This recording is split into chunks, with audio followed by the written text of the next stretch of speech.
Chapter 566. The tavern instantly quieted down again. The players with quick reflexes and good memories had already realized that when the young master of the Han family said, "Give the staff to a certain someone," this certain someone was really a certain someone. It was just an empty reference, not an actual reference. In the end, everyone thought that the Han family young master's idea was to give the staff to Gu Fei, who Jian Nanyu was afraid of, for safekeeping. In the end, Gu Fei also thought that was what Jian Nanyu meant. At this time, the Han family young master's words were clear. As expected, the staff could be given to anyone but Gu Fei and Slender Waist Dance, because they knew Jian Nanyu and Boundless Mang. Seeing that they were going to the exchange hall to buy Boundless Mang's staff, how could Jian Nanyu not be suspicious? So it was better to do this with unfamiliar faces. Before, the people who knew Jian Nanyu were talents. In the blink of an eye, the people they knew were useless, while the unfamiliar faces became talents. That was why it was said that everyone was born with talent. No one spoke for a moment, and they were all thinking about the feasibility of this plan. In the end, the owner of the staff, Boundless Mang, spoke first. "We can try."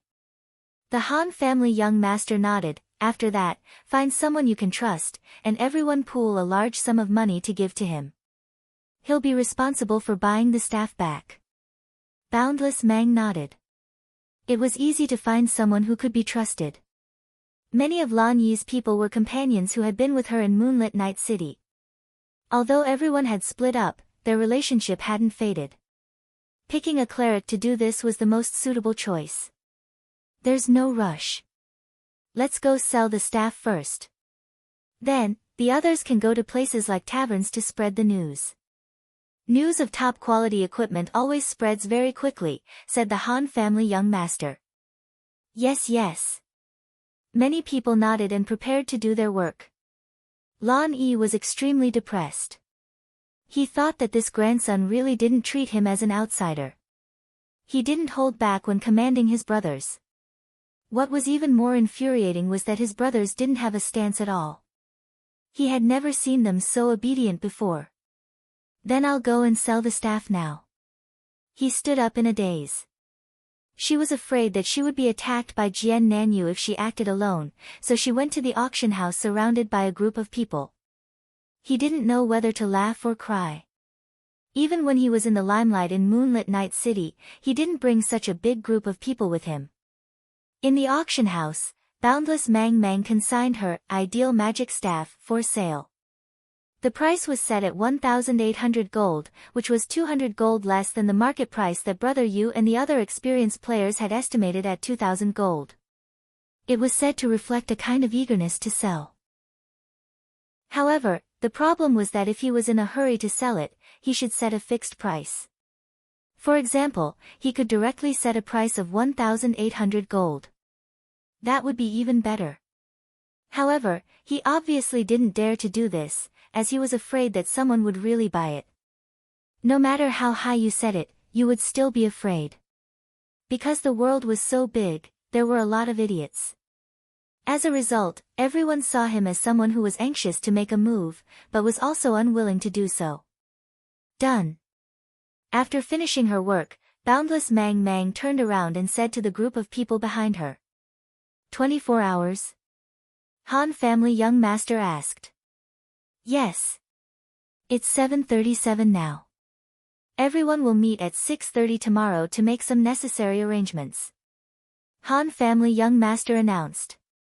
Yes, yes, yes. Everyone nodded. Now hurry up and spread the news. Don't be too deliberate.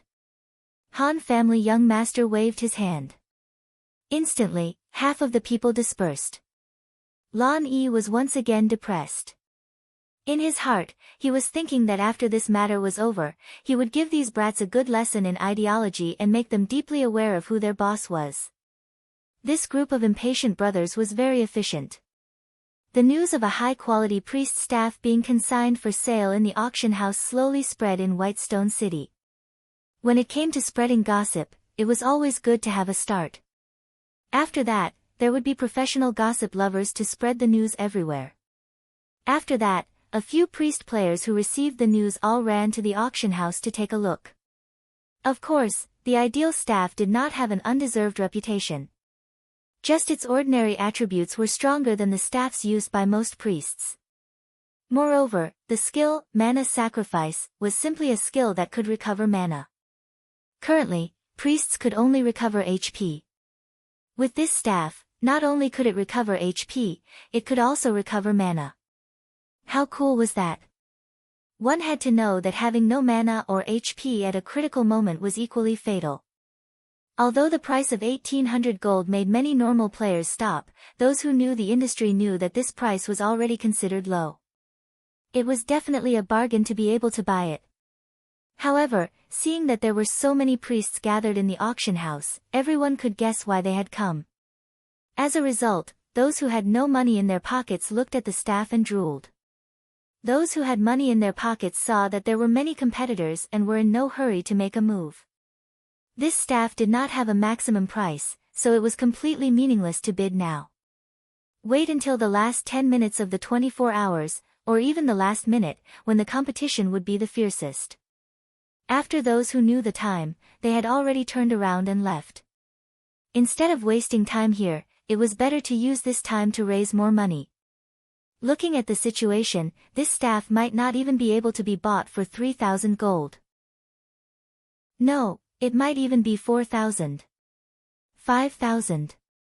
The priest who had left the auction house saw other priests surging out from various streets and continued to rush to the auction house, and became more and more pessimistic.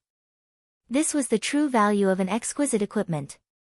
The so-called market price was an evaluation made by everyone based on the comparison of the attributes. However, the greatest characteristic of a truly exquisite equipment was its scarcity. Thus, it would lead to a bidding war. In the end, it would be impossible to predict how much the equipment would be sold for. The same ideal staff might be sold for 3,000 gold this time, or 5,000 gold the next time. This was because the quantity was too small, so small that it was simply not enough to form a fixed supply and demand market.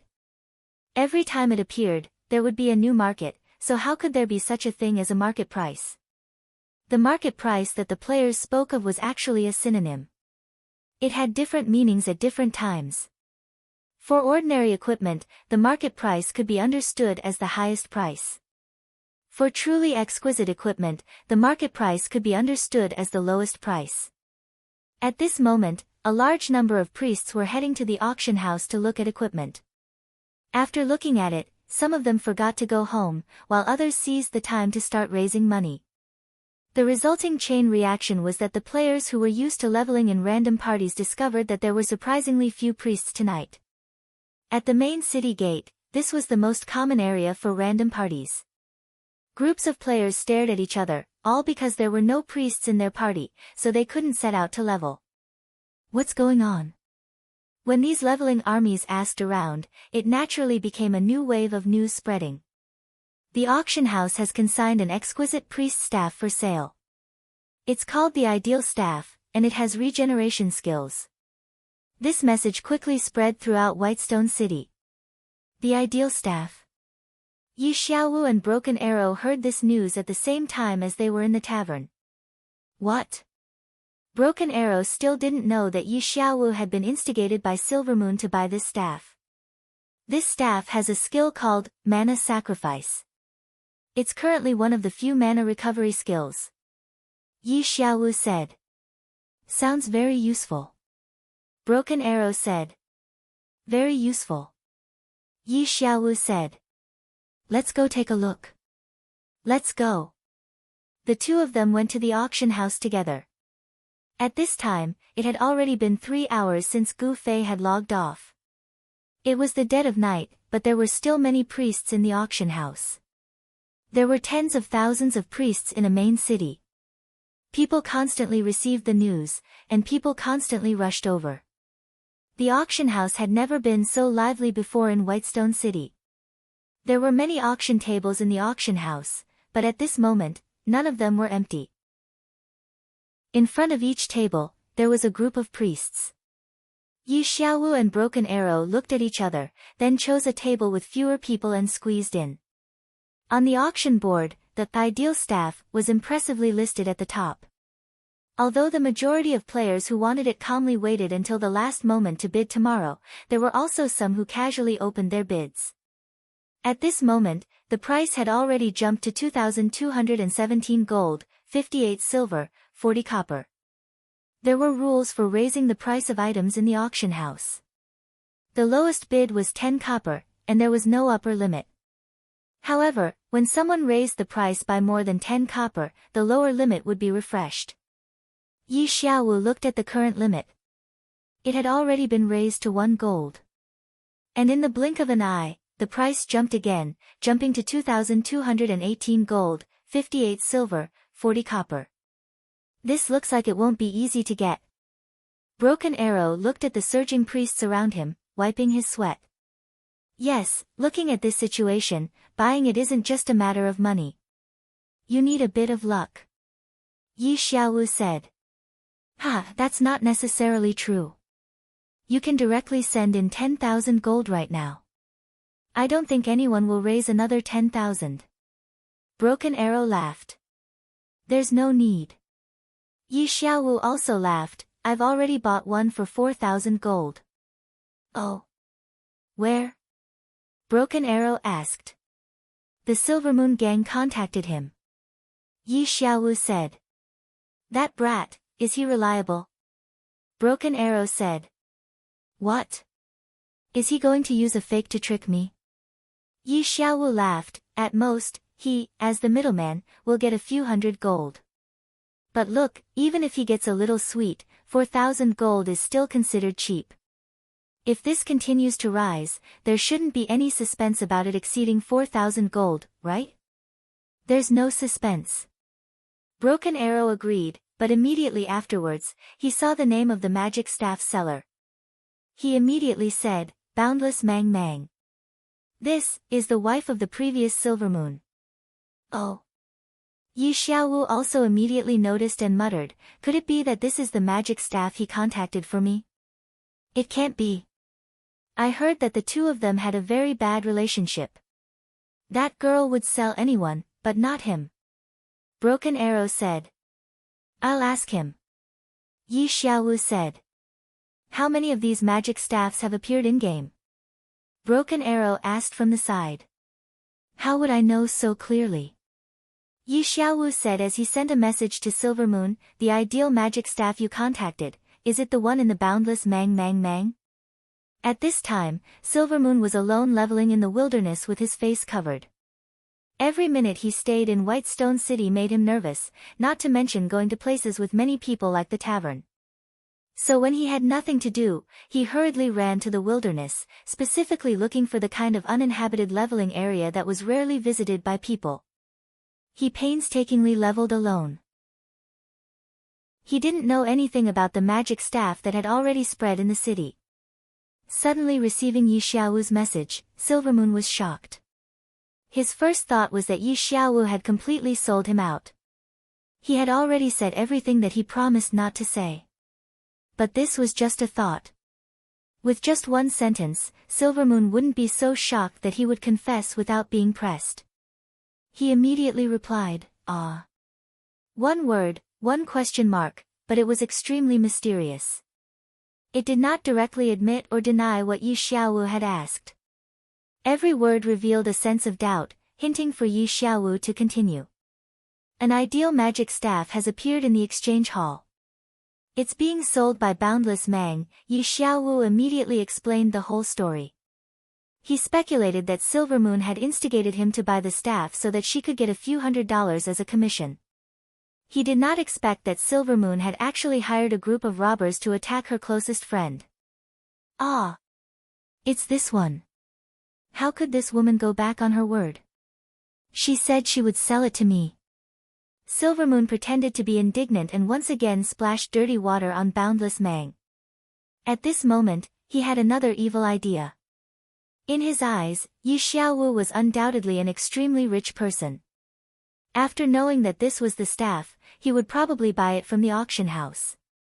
As for Jian Nanyu, although he had deleted Silvermoon as a friend, fortunately, Glue and the four of them had added each other as friends yesterday. Silvermoon later contacted Glue and learned that although Jiannanyu had deleted him, he would still complete the task he had accepted out of professionalism. Otherwise, he would pay the full amount of money according to the rules. Silvermoon knew the rules of Jiannanyu and the others. As long as they received the deposit, it meant that they had accepted the task. At this time, if the buyer wanted to cancel the task, the deposit would not be refunded. If they cancelled the task, they would return double the deposit. Although the staff had been sold, it was not difficult to find the buyer. Of course, Jiannanyu and the others had to check the buyer if they continued the task. Then they found out that the buyer was Hongchen Yixiao, and then, if he cancelled the task, I would have earned 2,000 gold for nothing. If he continued the task, he would even kill Yixiaowu. It was none of my business. Silvermoon had this idea, so he directly admitted that it was the same staff. So it's like this. Yixiaowu responded and didn't say anything else. Silvermoon felt that there was no need to say any more encouraging words. He was afraid that Jiannanyu and the others still didn't know that the staff had been auctioned, so he hurriedly contacted Glue. Boundless Mang, the staff has been consigned for sale at the auction house. Do you know? Silvermoon said. There's such a thing. I don't know. Glue said. Hurry up and pay attention. Otherwise, it wouldn't be good if you don't know who bought it. Silvermoon said. Fuck. Just as this message was sent, Silvermoon suddenly reacted and slapped himself. It was a good thing that Jiannanyu and the others didn't know the whereabouts of the staff. If they couldn't find it and couldn't complete the task, wouldn't they still have to pay? Didn't he achieve his goal? Why did he have to remind them with such a cheap mouth? Fuck. Silvermoon slapped herself twice more. Chapter 567. While Silvermoon was regretting her actions, Jiannanyu frowned when he heard the news from Glue. Ever since they started out, Jiannanyu and the others had only imagined this kind of situation. They had never experienced it before because they were worried that it would happen, so they would carefully hide their true intentions. But this time, because the opponent had Gu Fei, who knew Jiannanyu and the others very well, their intentions were completely exposed. This Mang had obviously guessed that the only thing worth dropping from her was the staff. What should they do when this happened? Jiannanyu and the others had seriously discussed it before. The conclusion was that it was too troublesome, so they had to nip it in the bud. Besides, most people might not have the determination to give up on the high-quality equipment, so they weren't really worried about it. They didn't expect Mang to be so bold, giving up on the high-quality equipment just like that. What should we do? Everyone looked at Jiannanyu.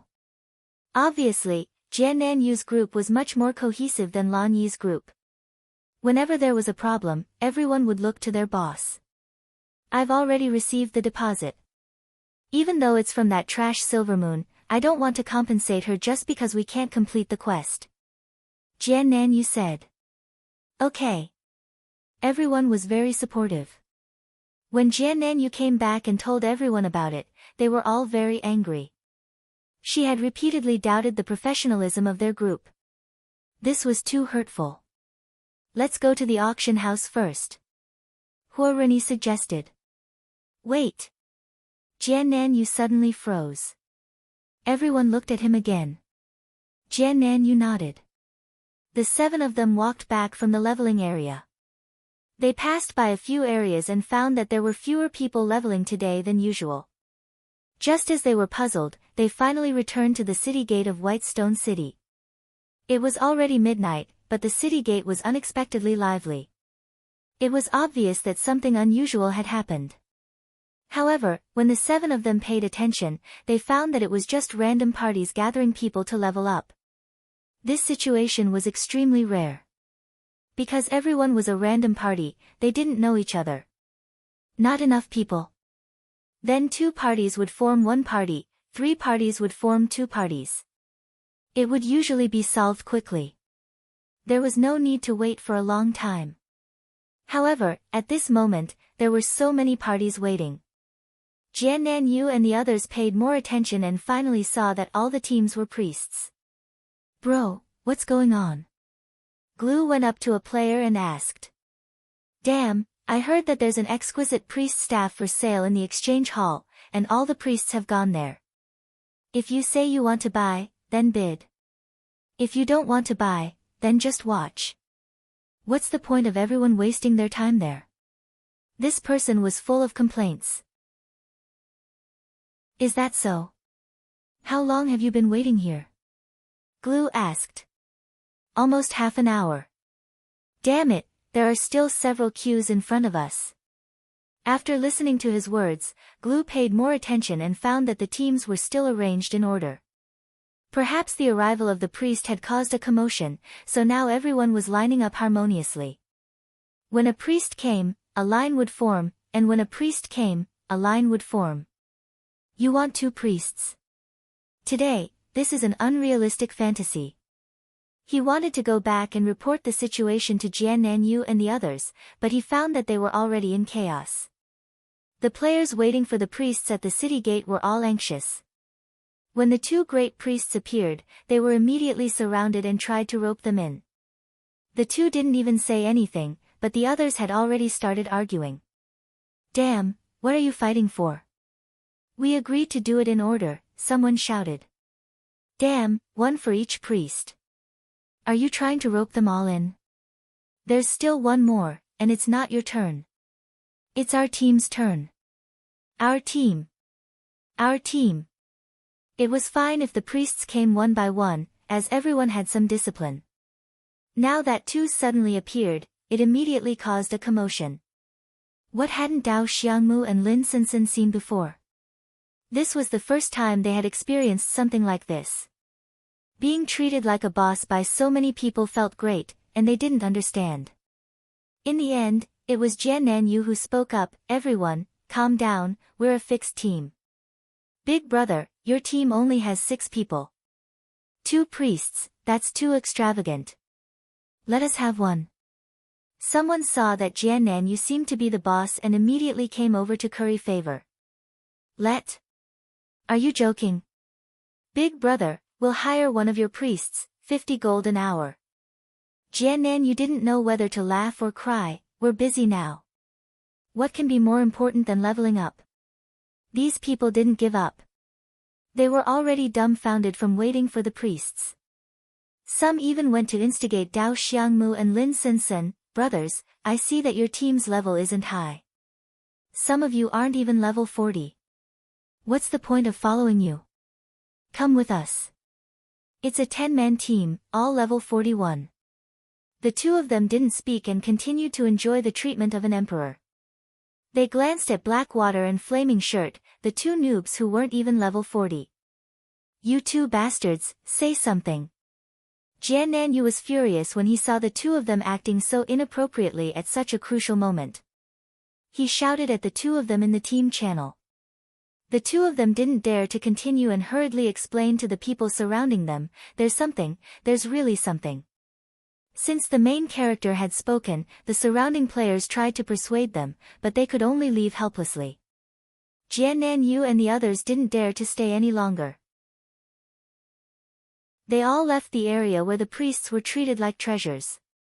Damn, isn't it just selling an exquisite staff? It actually made all the priests in the city nervous. Flaming Shirt said with lingering fear. Just now, a bunch of people had come up to curry favor with Dao Xiangmu and Lin Sensen.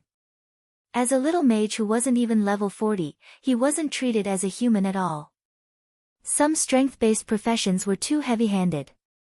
Flaming Shirt was almost pulled to death by so many hands. The value of exquisite equipment is really immeasurable. Blackwater exclaimed. Even Jian Yu nodded, this is just a staff in the boundless wilderness.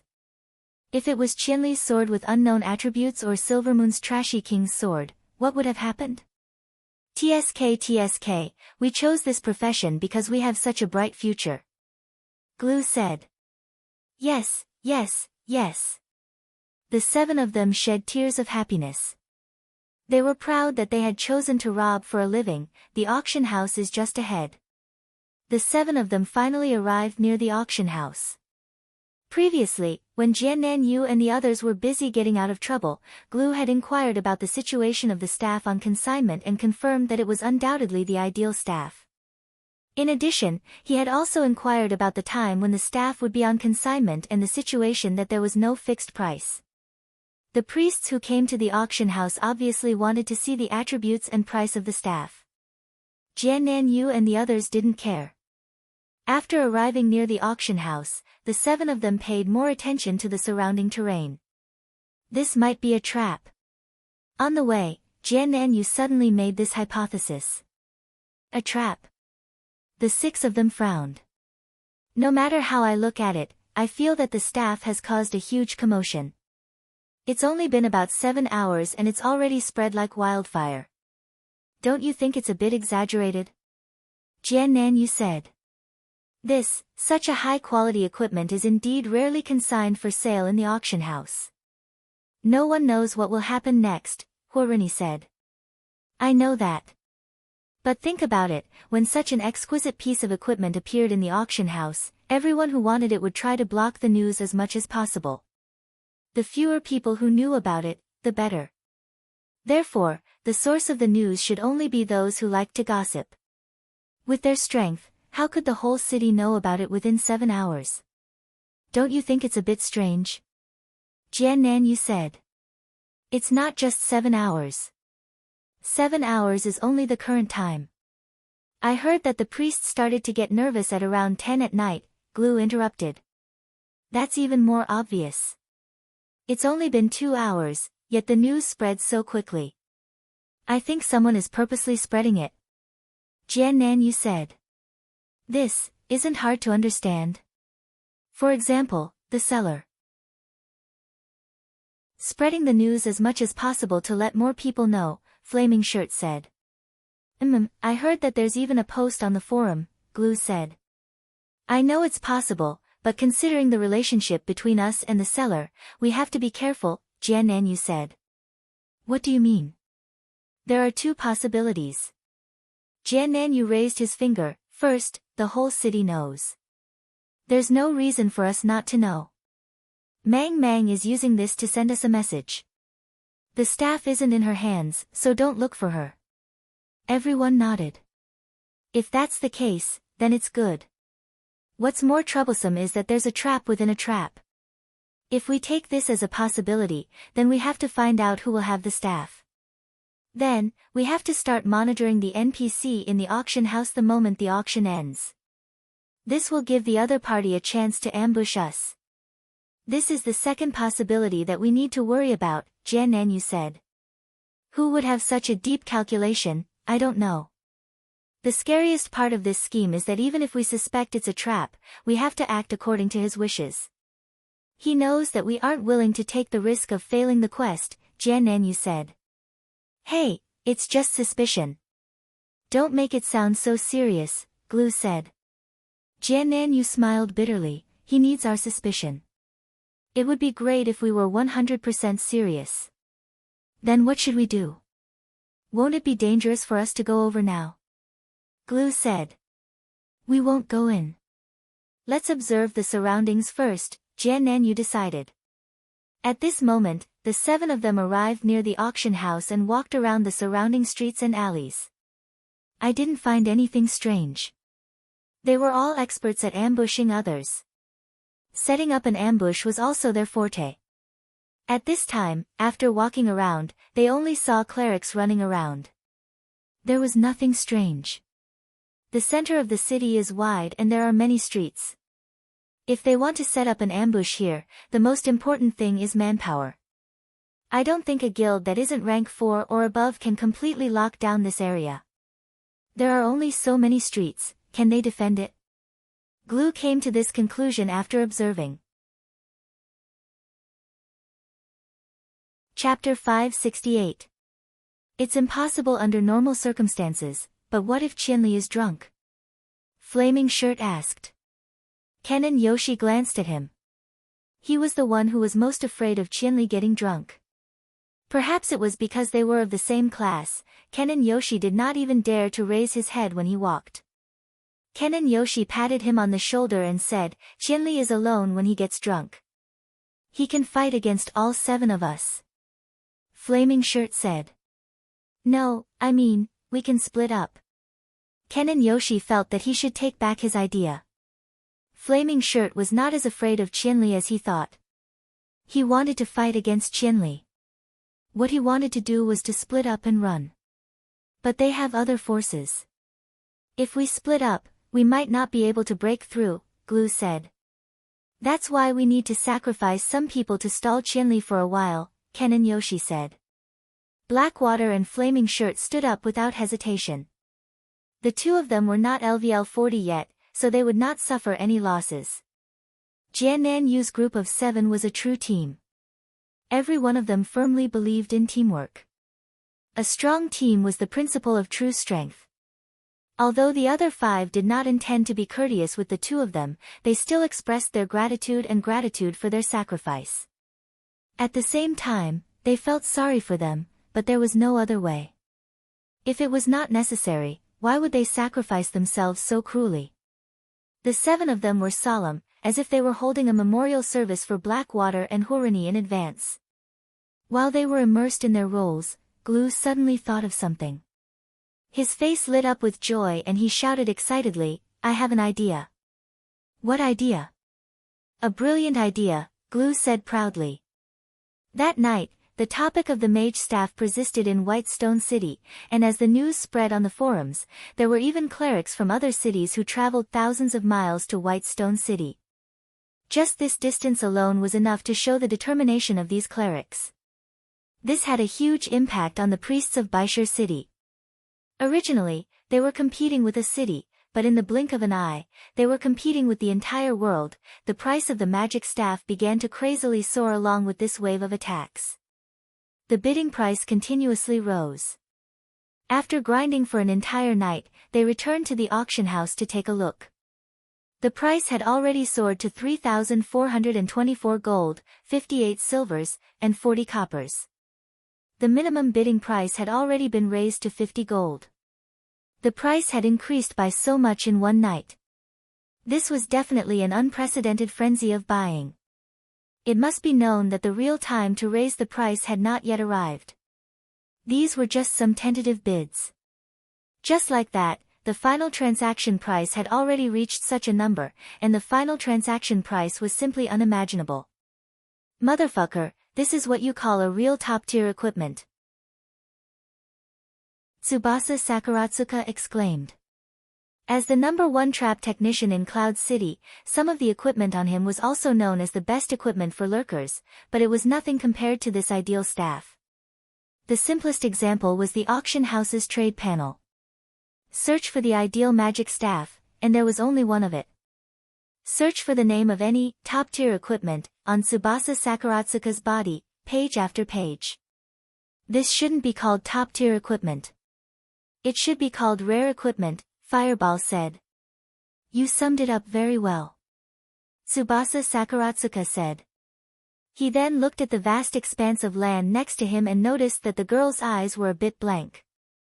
He waved his hand in front of her eyes and said, Hey, you're not really planning on selling it, are you? Selling a rare top-tier equipment and exchanging it for a common set of top-tier equipment on the street would increase your overall strength. Many players who cared about EXP would make this choice. However, this type of rare equipment was a symbol of personality. In the game, it was very easy to be the same, and personality was something that was very difficult to pursue. In this vast and boundless world, there was a symbol of personality in front of them, so they clearly didn't want to give it up. Even though they were shocked by the increase in price, and the thought of selling it flashed through their minds, they immediately dispelled it and shook their heads when they heard Sakurazuka Tsuzuka's question. Looking at this situation, we need to gather more money.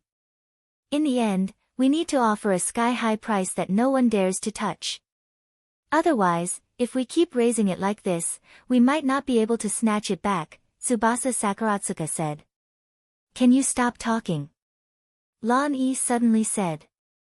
Am I wrong? Tsubasa Sakuratsuka was baffled. Lan-e angrily winked at his surroundings. Sakurazuka Tsukuzi also reacted. It was indeed inappropriate to discuss these things in public. Fortunately, the auction stage was occupied by their troops, so no one should have heard what they said just now. Tsubasa Sakaratsuka didn't dare to be careless and immediately shut his mouth. Let's go. After saying that, everyone nodded and left the auction house. As they discussed this matter in the channel, they went their separate ways and went offline.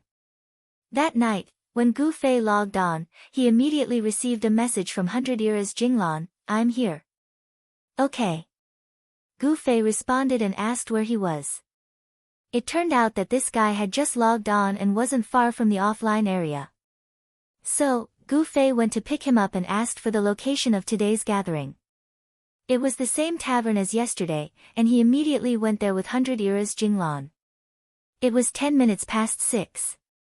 There were still 20 minutes left from the time when the Han family young master informed everyone to meet. However, more than half of the people in the tavern had already arrived. It seemed that everyone was very enthusiastic about this matter. Almost everyone is here. The Han family young master saw Gu Fei and 100 Era's Jinglan enter. Everyone greeted each other. Lan Yi hadn't seen 100 Era's Jinglan before, but after someone introduced him, he said that it was an honor to meet him. 100 Era's Jinglan smiled and said, "You're too kind. I haven't seen this brother before. Is he from Baishur City? What's there to take care of?" "Ah. Take care of?" Lan Yi was confused. "For example, someone who made you unhappy." 100 Era's Jinglan gave an example. Oh. Lan Yi came to a realization. At the same time, he remembered that Gu Fei said that he wanted to hire this guy to kill someone. It turned out that he was really a hired thug. Someone who made me unhappy. Lan Yi thought and couldn't help but look at Tsubasa Sakaratsuka. Fuck, why are you looking at me? Tsubasa Sakaratsuka was also very sharp. Hey, the two of you don't seem to have a good relationship. 100 Era's Jinglan looked very interested. Everyone looked at him. Whoever offers a higher price, I can help teach the other party a lesson, 100 Era's Jinglan said. Everyone looked at each other. Hey, are you serious? Is this how you do business? Gu Fei said. What's the problem? 100 Era's Jinglan asked. You should have some principles. At least have a first come, first served basis. For example, if Lani wants to teach you a lesson first, then go to Bien Uz. You actually use this the highest bidder wins method. Is this proper? In the long run, who will trust you and promote you? Gu Fei said. Brother Zue. Tsubasa Sakaratsuka was in tears at the side. He was someone who knew how powerful 100 Era's Jinglan was, so he really didn't like this example. I know that. 100 Era's Jinglan smiled, but now both of them are in front of us. You see how they hate each other so openly, the auction is also giving them a fair chance to compete, don't you think? Now that you put it that way, it makes sense.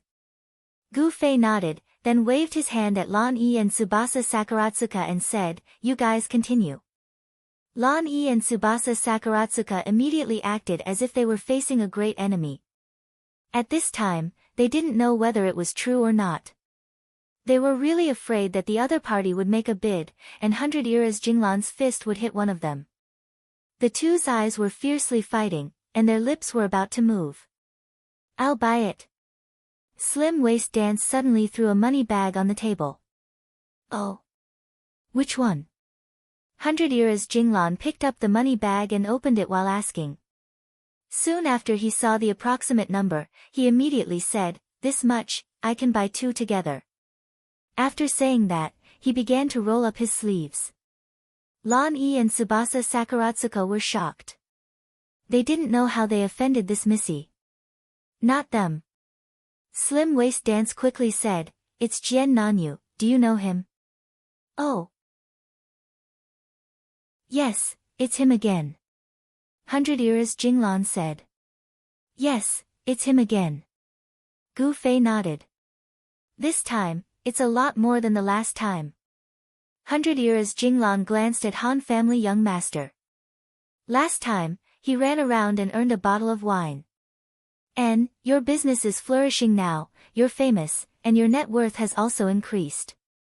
Do a good job, I have high hopes for you. Han family young master said. 100 Jinglan was very happy. After putting away the money bag, he got up and rubbed his palms. Okay, where's Jian Nanyu? I'll lure him out tonight. Gu Fei said. Very good. 100 Jinglan sat back in his seat, as straight as a javelin. Han family young master then led everyone to the main topic. Okay, now let's make some preparations. How? Lan Yi was a bit excited. He hadn't participated in a large-scale PK for a long time. Preparations? Han family young master was confused, then nodded. After clearing the table, he said, if it's convenient, each person can pay 200 gold coins. That way, we won't have to keep track of the numbers. Lan Yi was startled. This is what you're talking about? What else is there? There's still an hour before the auction ends. What's more important than gathering the money? Han family young master asked. Lan Yi was stunned. He turned around like a log. Everyone, gather the money. 200 gold coins. Han family young master shouted again. Why? Someone couldn't help but ask. Didn't I just say it? That way, we won't have to keep track of the numbers. Why do we have to keep track of the numbers? If you don't want to take the money back, then you don't have to. Han family young master didn't even turn his head. He was too lazy to look at this kind of idiot. Remember those who paid, so that no one can take advantage of the situation. Han family young master said to Lan Yi. Fuck, why didn't you say so earlier? Lan Yi was anxious. Many people didn't even come over. They only saw a bag of money fall onto the table. How would they know who paid? Why don't you ask your brothers to all pay? That way, you don't have to keep track of the numbers. Han family young master said. Pay, pay. Lan Yi waved his hand. He didn't want to do such a tiring job. What if you don't have 200 gold coins? There was still this kind of voice. Then your boss will hate you. That's because he needs to record your name and money on paper. Han family young master said. Lan Yi was indeed depressed. He rolled his eyes and shouted, those who don't have 200 gold coins, come to me. Chapter 569. The funds were collected very quickly. Gu Fei and the others also took out 200 gold to show their willingness to participate. Not long after, they had collected 34,624 gold. Lan Yi held onto the account slip, sweating profusely. After confirming that the number of people and the amount of money were correct, he let out a sigh of relief. There's no problem, right? Young Master Han asked when he saw the relieved expression on his face. Lan Yi nodded. Han family young master looked at the time and stood up. It's about time. You're going to complete the transaction? Lan Yi was confused. Han family young master's class was suitable, but didn't they say that they couldn't let faces that were familiar with Jian Nanyu appear? No, there's someone else. Han family young master looked at Boundless Mang. Boundless Mang nodded his head in agreement. Everyone else was confused. It seemed like Han family young master and Boundless Mang were plotting something.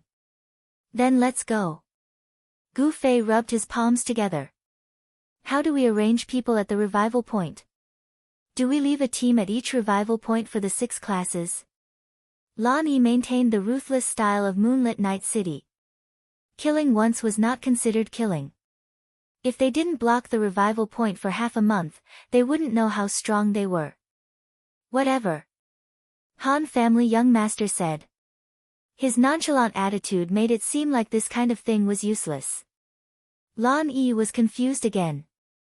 It's like this. In the end, it was Boundless Mang who patiently explained to everyone.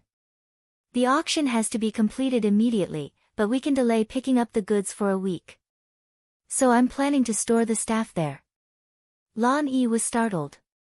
Jian Nanyu and the others must know the whereabouts of the staff, so they have to stay there 24/7 for a week? Boundless Mang nodded his head.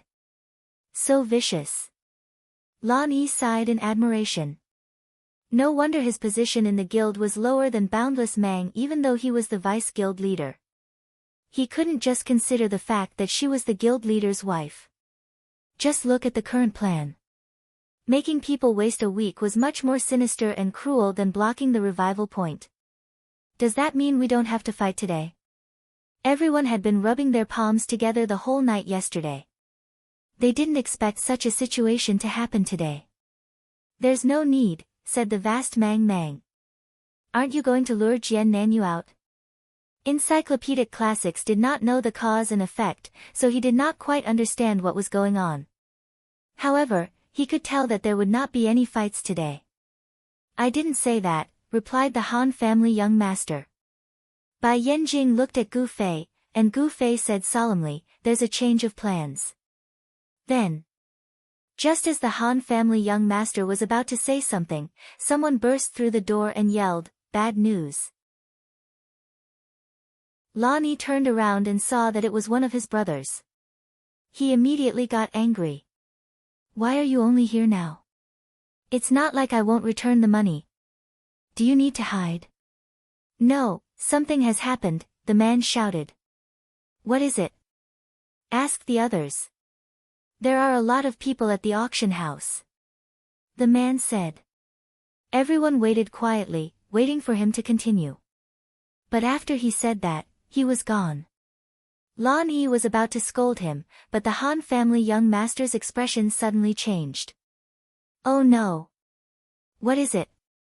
The others looked at him. If there are too many people, I'm afraid I won't be able to get the auction stage now, said the Han family young master. Everyone reacted. They had actually neglected such a cruel and realistic problem. Let's go! Lan Yi yelled. A large group of people rushed out of the tavern. The vast Mang Mang was even more anxious. It was obvious that if they couldn't get the auction stage, it would be useless no matter how much money they had. The staff was really going to change owners. Everyone rushed to the auction house. With just one glance, they felt that the situation was hopeless. Every auction stage in the auction house was like a bus during rush hour. It was packed to the point of bursting. Although there seemed to be gaps between the people, it was just the air wall that the system had set up in the safe zone to limit the players' contact with each other. Moreover, although the auction house and trading house didn't have the offline save function, they were even safer than the offline zone. In these two areas, players could not even use their skills. Even the bounty quests in the offline region, which were unrestricted, were sealed here. There was really no way to enter such a crowded place at this moment. This kind of problem suddenly appeared in the game. Even the Han family young master had forgotten about it. After all, this kind of problem wouldn't appear in traditional games. No matter how many people there were, they could just use the shortcut button to block it. How could there be a situation where people couldn't enter a room? Looking at this scene, everyone could only stare at each other helplessly. The auction house was in an uproar. Because they couldn't do anything, everyone used their mouths to their advantage and cursed endlessly. Gu Fei and the others circled the auction stage twice and discovered that there were many people like them who were unable to come into contact with the auction stage due to this situation. At this moment, other than frowning and cursing, there was nothing they could do. In this super safe zone, even someone as strong as Gu Fei was no different from a level 0 noob. What do we do? Everyone was asking this question. Misty Mang looked at the time. There were only 20 minutes left until the end of the auction. From the looks of it, we might not be able to get the staff back, but we'll definitely be able to sell it for a high price. Tsubasa Sakuratsuka had already started to comfort her. Yeah. I'll buy everyone a drink after I sell it. Misty Mang was smiling, but everyone could see that her smile was forced. This girl was undoubtedly a person who valued relationships. She treated people and items the same. The staff that had been with her for so long was about to change owners. No amount of money could make up for her reluctance to part with it. As for the value of the equipment itself, it was just an increase in her reluctance to part with it. Lan Yi couldn't stand it anymore. He took a large bag of gold and went to find someone to discuss with. He wanted to buy a way out. In the end, the people in the outermost circle were also frustrated because they couldn't get in to buy the staff. They only said one word to Lan Yi: "Fuck off." Who dared to come and buy the staff? Which one of them was short of money? Lan Yi's method had already been used by someone before. That person had used his money to open a bloody path, but the innermost players who were touching the auction console refused to let him go. This was equivalent to spending a lot of money to buy a good spot in the front row to see who was bidding. Their mood couldn't be any more depressed. Lan Yi fumbled around a few times. After hearing about this legend, he didn't dare to use this method again. He came back dejectedly and shook his head at Misty Mang. Misty Mang didn't say anything. She only sighed and turned to Gu Fei and the other experts: "Go pick up the goods and see if there are any of Jian Nanyu's people." It was clear that the situation had gone out of control. They could only put on a show and lure Jian Nanyu's people out. "Wow, are you kidding me? Such a high-quality magic sword, I'll pay 3,000 gold. Suddenly, there was a roar. Everyone turned around and saw that it was Fireball making a ruckus. On a high platform in front of him, Gu Fei had set up a stall and was calmly inserting his Night Streamer sword into the ground. Fireball's shout attracted the attention of a few people around him. After curling their lips in disdain, they couldn't help but glance at the Night Streak sword in the stall. The properties of the items set up in the stall were automatically made public. Once these people saw it, they couldn't take their eyes off it.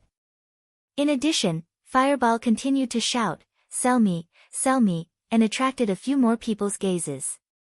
Most of the people who came to the auction house to buy their ideal staff were priests, but there were also other classes. The Night Streak sword's magic damage was shocking, and its physical damage far exceeded the current level of a level 40 equipment. It was extremely tempting to many classes, including the few night priests. As soon as they saw it, several mages and warriors immediately surrounded it and shouted, "How much?" Perhaps they were asked by their friends to buy their ideal staff, but seeing that they couldn't get a chance to bid, suddenly there was a piece of equipment that suited their class and was far stronger than their ideal staff.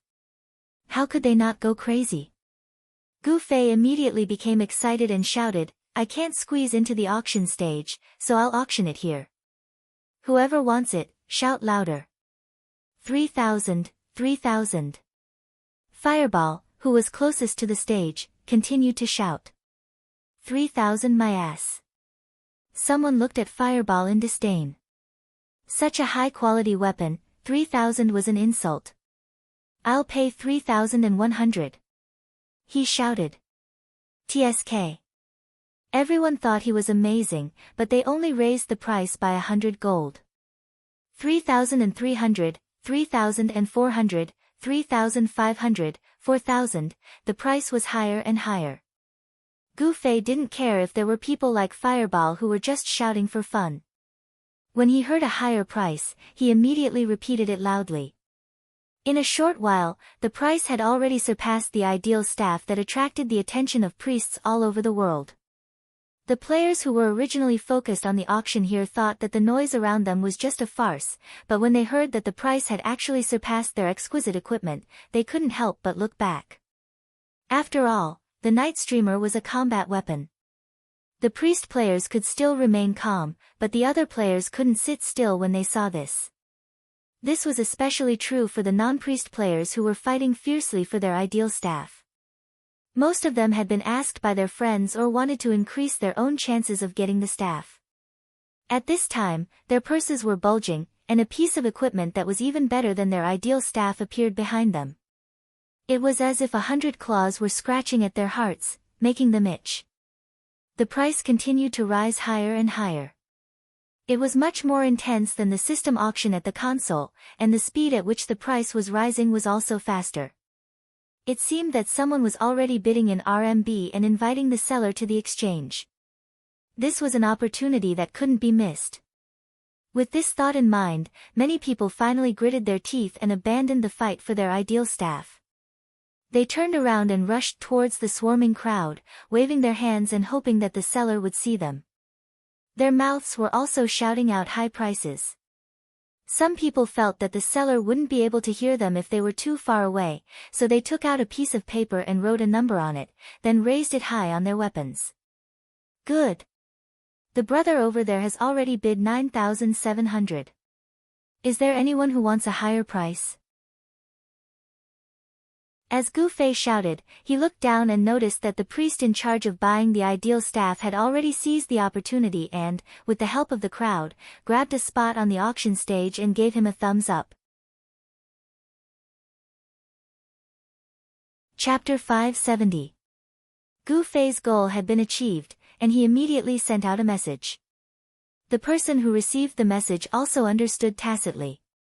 She, who had been waiting for a long time, leaped onto the stage where Gu Fei was standing, raised a bag of money and shouted, "I'll pay 20,000.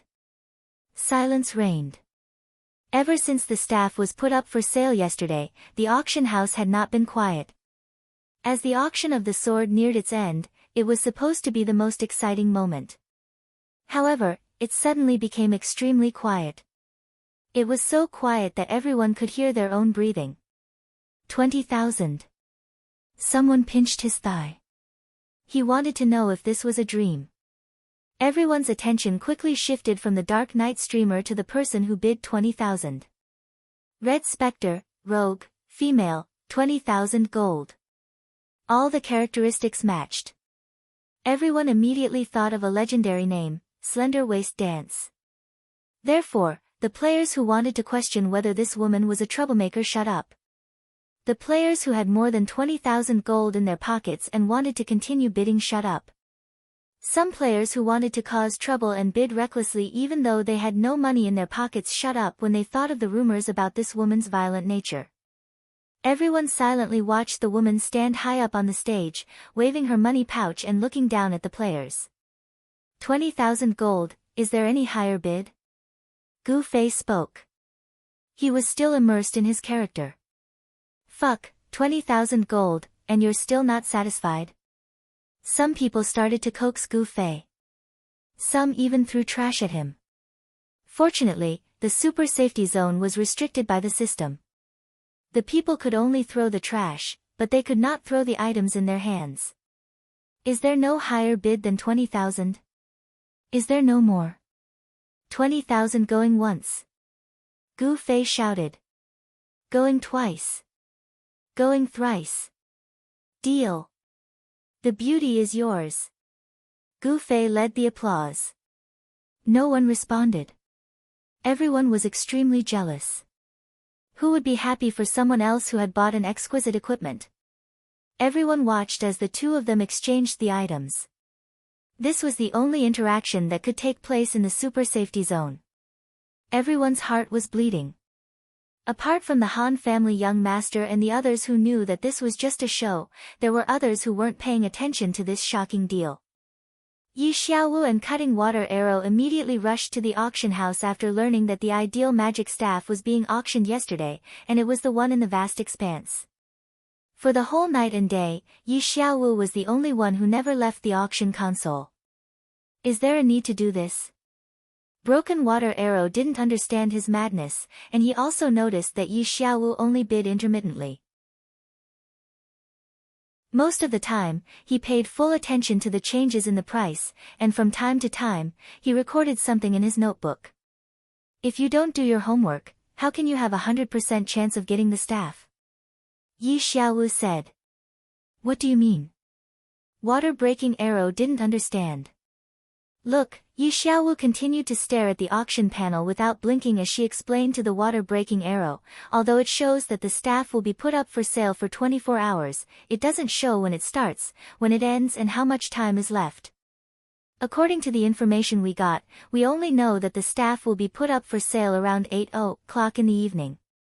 In other words, this auction not only requires enough money, but also enough luck. Only when the bid reaches your hand at the end of the auction will you have the chance to get the staff. Oh, you're trying to calculate the exact auction time of this staff? Water-breaking arrow asked. How is that possible? What I'm doing now is to grasp the pattern of the staff's price jumping and refreshing. This will ensure that my bid will be higher than all the competitors at the most timely moment. Yi Xiaowu said. This? There's a pattern. Water-breaking arrow didn't understand. Under normal circumstances, there isn't, but there should be now. Yi Xiaowu said. I don't understand. Water-breaking arrow said. Let me put it simply. On the surface, the auction panel seems to refresh very quickly, but in fact, there is a fixed interval. The time is 1 second. In other words, within a minute, the price will at most jump 60 times. It can't be more. However, if there are more than 60 prices appearing at the same time in 1 second, the system can't possibly flash all 60 prices in 1 second. It will directly process it behind the scenes, filter out the highest price, and display it on the panel in the next second. However, in this extremely competitive situation, one situation will definitely happen. What situation? More than 2 players will post the exact same price. Yi Xiaowu said. That's right. What will happen if that happens? The system will filter according to the time. The first bidder will get the right to bid, and the other players will get a system notification that they failed to bid. Yi Xiaowu said. I understand. But, what's the pattern you want to grasp? It's this. I want to grasp the system's delay in checking the same price. For example, when the auction panel shows 3,000 gold, in reality, the system is already calculating the next batch of bids of 3,100 gold. If I can grasp this delay and bid accurately, I can guarantee that my bid will always be in the lead. Yi Xiaowu said. This. Is that possible? Although you used the word delay, all of this actually happens in 1 second. Water-breaking arrow said. That's why I'm working hard from now on. Yi Xiaowu said. Is there anything I can help you with? Water-breaking arrow asked. It's good to have a stopwatch. Yi Xiaowu said. Is there one in the game? No. Then work hard. Water-breaking arrow said and didn't say anything else. The above conversation was done through private chat. On the surface, the two of them were focused on the auction panel, as if they were one with the surrounding army of buyers. In order to grasp the difference between the 1 second delay, Yi Xiaowu didn't rest for the entire day. Especially when he thought about how the buying would only really start after 7 at night. At that time, the prices would be refreshed and some unexpected situations would be far from what they were now, so he didn't dare to be negligent. In the end, he didn't encounter the awkwardness of Gu Fei and the others not having a place to participate in the auction. When Water-breaking arrow came again at night, he had no place like Gu Fei and the others. He could only walk around the auction stage where Yi Xiaowu was. There were too many people in the auction house, so he and Gu Fei didn't notice each other until Gu Fei suddenly jumped onto the stage and shouted at the top of his lungs. Water-breaking arrow suddenly noticed and immediately sent a message to Yi Xiaowu. Qianli Drunk is auctioning his night streamer sword. Yi Xiaowu studied for a day and a night. Just as he expected, after 7 at night, a large number of players swarmed to buy the staff. The situation was much more serious than it was during the day. Yi Xiaowu had been mentally prepared for this. All the auction tables were working at full capacity, and he was well aware of the number of people that could be accommodated. Everything was within his calculations, but he did not dare to relax in the slightest. He was completely focused on bidding against the crowd, and was completely unaware of the things that Gu Fei had revealed behind him. When he gradually felt that it was easy, Yi Xiaowu breathed a sigh of relief and opened the message that had been flashing for a long time. Qianli Drunk is auctioning his night streamer sword. Water-breaking arrow sent this message 5 times. Where? Yi Xiaowu was surprised because it wasn't on the trading panel. Behind you. Water-breaking arrow finally waited for Yi Xiaowu's reply. Yi Xiaowu quickly turned back and saw the scene of slim-waisted Dance jumping onto the stage and bidding 20,000 yuan to buy the Night Streamer sword.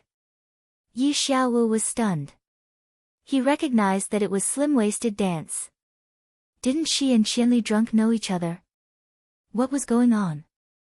The appearance of slim-waisted Dance was an unforeseen event for Yi Xiaowu.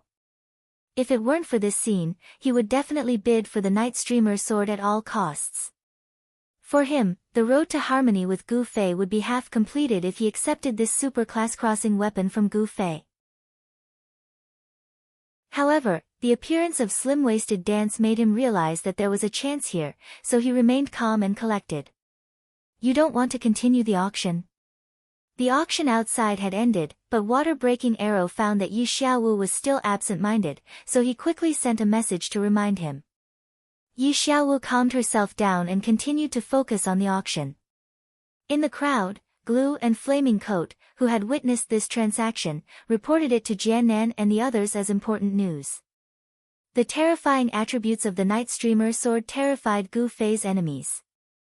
It was not hard to imagine that Gu Fei's instant kill damage was supported by this weapon. Now that he was going to sell the sword, it was great news for them. However, good times did not last long. After slim-waisted Dance jumped onto the stage and bought the Night Streamer sword, Glue and Flaming Coat were greatly disappointed. They sighed in unison, "Fuck, what a shameless couple. What's going on?" Jiannan and the others who were listening to the broadcast couldn't analyze the actual content of this sentence. Slim-waisted Dance bought his weapon in the end, the two said resentfully. What's going on? What's their purpose? Jiannan frowned. I don't know. Flaming Coat and Glue certainly couldn't guess that the purpose of Gu Fei's auction was to attract attention and help their members snatch the platform. Let's not worry about it for now. You two keep an eye on them. Should I expose them? Huarini suddenly had an idea. So what if we expose them? What kind of grudge can we have against them? Don't bother with meaningless things. Just keep an eye on them. Jiannan said. Sigh. Flaming Coat let out a deep sigh as she couldn't find a chance to defeat Gu Fei. Actually, both of you can come today. There are so many people at the auction. If you blend in with the crowd, no one will notice you. The two chatted while keeping an eye on the NPC who sold the item. Ah. Fuck. Fuck. All of a sudden, the auction house was thrown into chaos. Loud curses could be heard everywhere, and the auction for the magic staff had officially ended. The players who did not manage to buy it vented their depression in time, like gamblers who had lost a bet. Of course, they hoped that they could spend their money. How did it go? The Water-Breaking Arrow and Boundless Mang both sent messages to their buyers at the first possible moment. Chapter 571. Water-Breaking Arrow sent the message, but there was no reply. He already realized that the situation might not be good. The players who finished the auction scattered. Water-Breaking Arrow sailed against the current and forced his way to the front of the auction stage. He saw Yi Xiaowu petrified like a statue, his eyes still staring at the auction board. Suddenly he turned his head and began to look around. He saw Water-Breaking Arrow next to him and randomly greeted him, then pushed him aside and squeezed out of the crowd. You didn't get it? Water-Breaking Arrow quickly caught up. Yi Xiaowu nodded with a dark face. What happened? Water-Breaking Arrow asked. There won't be a problem with my bid. Yi Xiaowu said with certainty. He had already figured out the pattern and rhythm. Every time the auction board would show the price he offered, and he didn't receive a failed bid notification from the system. This was the best proof. Every single one of his bids was successful, including the last one.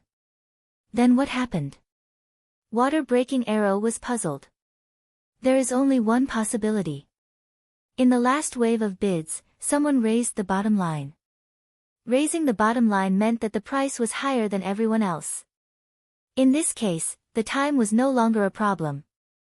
The system directly chose the highest price to show, and other bids wouldn't be judged as failures, because they were only equivalent to being replaced by a higher price in the auction. Because of this, Yi Xiaowu was sure that his last bid wasn't a failure, but was erased by a higher price. That's really unlucky. Water-breaking arrow sighed. This kind of situation didn't happen in the previous bidding, but it happened at the last second. It's hard to believe that this is a coincidence. Yi Xiaowu said. If it's not a coincidence, then what is it? No one knows when the auction will end. Water-breaking arrow said. Someone knows. Yi Xiaowu said. Who? The seller. Water-breaking arrow suddenly understood. Indeed, the only person who could know when the auction would end was the seller. Maybe after she finished the auction, her friend wanted it, so she told her friend the specific time and helped her friend successfully buy the staff. Water-breaking arrow guessed. Accurate to the second? If she didn't have the intention, would she deliberately remember it so clearly when she consigned it? Yi Xiaowu said. If that's the case, what the hell is going on? Water-breaking arrow was confused. I don't know. Let's take a look. Yi Xiaowu looked around as she walked. At this moment, the auction house was like a movie theater that had just ended. There were players everywhere. Yi Xiaowu wanted to go to the pickup area to see who had bought the staff, but a crowd had already gathered there. Although their feelings were not as complicated as Yi Xiaowu's, the crowd was very united in their curiosity. The flaming cloak and glue blended in with the crowd. They really liked this situation. Firstly, it would be hard for him to be discovered. Secondly, the player who had come to retrieve the staff would definitely be very conspicuous. If he was lucky, he might even be able to find out more about this person. In the end, layers and layers of people waited anxiously, but no one came to pick up the goods. Occasionally, 2 or 3 people would appear, causing everyone to be excited. However, they were all normal auction players, and the items they were bidding for were not ideal staffs. The seller, on the other hand, appeared out of nowhere and took away her big bag of gold coins in satisfaction. Where is he? Why isn't he showing up? Flaming Cloak mumbled. Everyone knew that the items sold in the auction house could be kept for 7 days. However, for a top-grade staff that was bought through such intense bidding, it was only reasonable that the buyer couldn't wait to take it out and try it out, right? However, the buyer didn't show up today, which made everyone very anxious. After more than 10 minutes, many players lost their patience and left one after another. Seeing that there were fewer and fewer people around them, Glue and Flaming Cloak looked around more and more diligently. Where is Qianli drunk? Is he still there? Flaming Cloak asked as she looked around. I didn't see him. Glue was also looking around. The number of players in the auction house gradually decreased, to the point where everyone could be seen at a glance. The two of them looked around, but in the end, they could not find Gu Fei. Previously, when Gu Fei ended the auction, the two of them had wanted to continue watching his movements. However, at that time, there was a sea of people, and it was as if Gu Fei didn't notice them. It wasn't that easy for them to watch Gu Fei. Don't be careless. Qianli drunk did show up. Maybe someone new is watching us, said Glue. Flaming Cloak nodded and continued to be vigilant. Suddenly, she noticed something and pulled Glue away. Look, 2 people seem to be watching us. Glue looked back and was stunned. He recognized that the 2 people were Yi Xiaowu and Broken Arrow. Flaming Cloak had never seen them before, but he knew that they were the bosses of their next big deal. Not only could he make money, but he could also vent his anger on 1,000 Miles Drunk.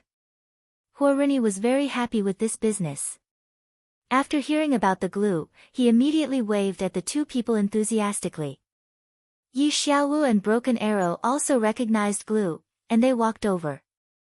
Glue wanted to ask them why they were here, but when he saw Yi Xiaowu paying half of his attention to the NPC who sold the goods, he immediately realized their intention. Brother, you didn't get the staff? Glue asked even though he already knew the answer. Yi Xiaowu shook his head.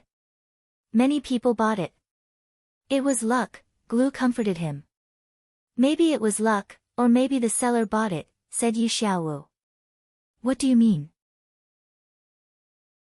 Both Glue and Flaming Cloak's faces changed. With my skills, there shouldn't be such a coincidence that someone would offer a higher price than me, unless the seller knew in advance when the auction would end and took advantage of that second to buy the staff back at a much higher price, Yi Xiaowu said. Skill? Both Glue and Flaming Cloak were distracted. They didn't know that skill was important in auctions in the parallel world. Yi Xiaowu obviously didn't want to explain. He just looked at the NPC and muttered, the person who bought the staff hasn't shown up yet, that. Glue said carefully, what do you think is the possibility that the seller bought the staff? 99%, Yi Xiaowu said after looking at Glue. That's not 100%. Flaming Cloak said. Maybe it's a coincidence. After all, luck couldn't be explained by science. Glue and Flaming Cloak didn't dare to ignore this unexpected information, so they quickly contacted Jiannan, Nan, we met Hengchen Xiao, and he said that there's a 99% chance that the staff was bought by the seller. Oh. What proof does he have? Jiannan asked quickly. He didn't say, but I don't think he's lying, Glue said. So it's really a trap. Jiannan said. But we didn't see Qianli drunk and the others around, Glue said. Didn't they show up before? This proves that they were just there. This must be a trap. Let's leave. Jiannan said. Should we wait and see? Even if it's a trap, we have to figure out who has the staff. Glue said. Since it's confirmed that it's a trap, the staff will eventually return to Mang Mang's hand. We can continue to pay attention to this woman, Jiannan said. That makes sense, but we'd better wait here and see what tricks they have up their sleeves. It's safe here anyway, Glue said. That's fine, Jiannan said. In order to make the trap more believable, Glue asked Yi Xiaowu how he was sure that it was the seller who bought the staff. Yi Xiaowu didn't explain in detail like he did to Broken Water Arrow. He only said that there would be a difference between a successful bid and a failed bid when there were many people bidding. He knew the pattern. The bids were always successful, but the last bid before the end of the auction was directly buried by a higher bid. So he was very suspicious of this coincidence. Hearing this, Glue and Flaming Cloak immediately felt that Yi Xiaowu's deduction was very reliable. Before the end of the auction, no one had raised the bottom line, but this happened 1 second before the end of the auction. It was too much of a coincidence, and it was worthy of 99% suspicion. He sold it and bought it himself. What is he doing? Yi Xiaowu said. Glue and Flaming Coat looked at each other and didn't say anything. When Qianli was drunk, he auctioned his sword, but in the end, he also bought it from his own people. What kind of trick is he playing? Broken Water Arrow was also thinking. Glue and Flaming Coat didn't know the answer either. The four of them frowned and thought hard. Glue and Flaming Coat knew half of it, but why did Qianli play such a trick when he was drunk? Why? The two of them thought so hard that their heads hurt. At this time, Gu Fei and the others were no longer in the auction house.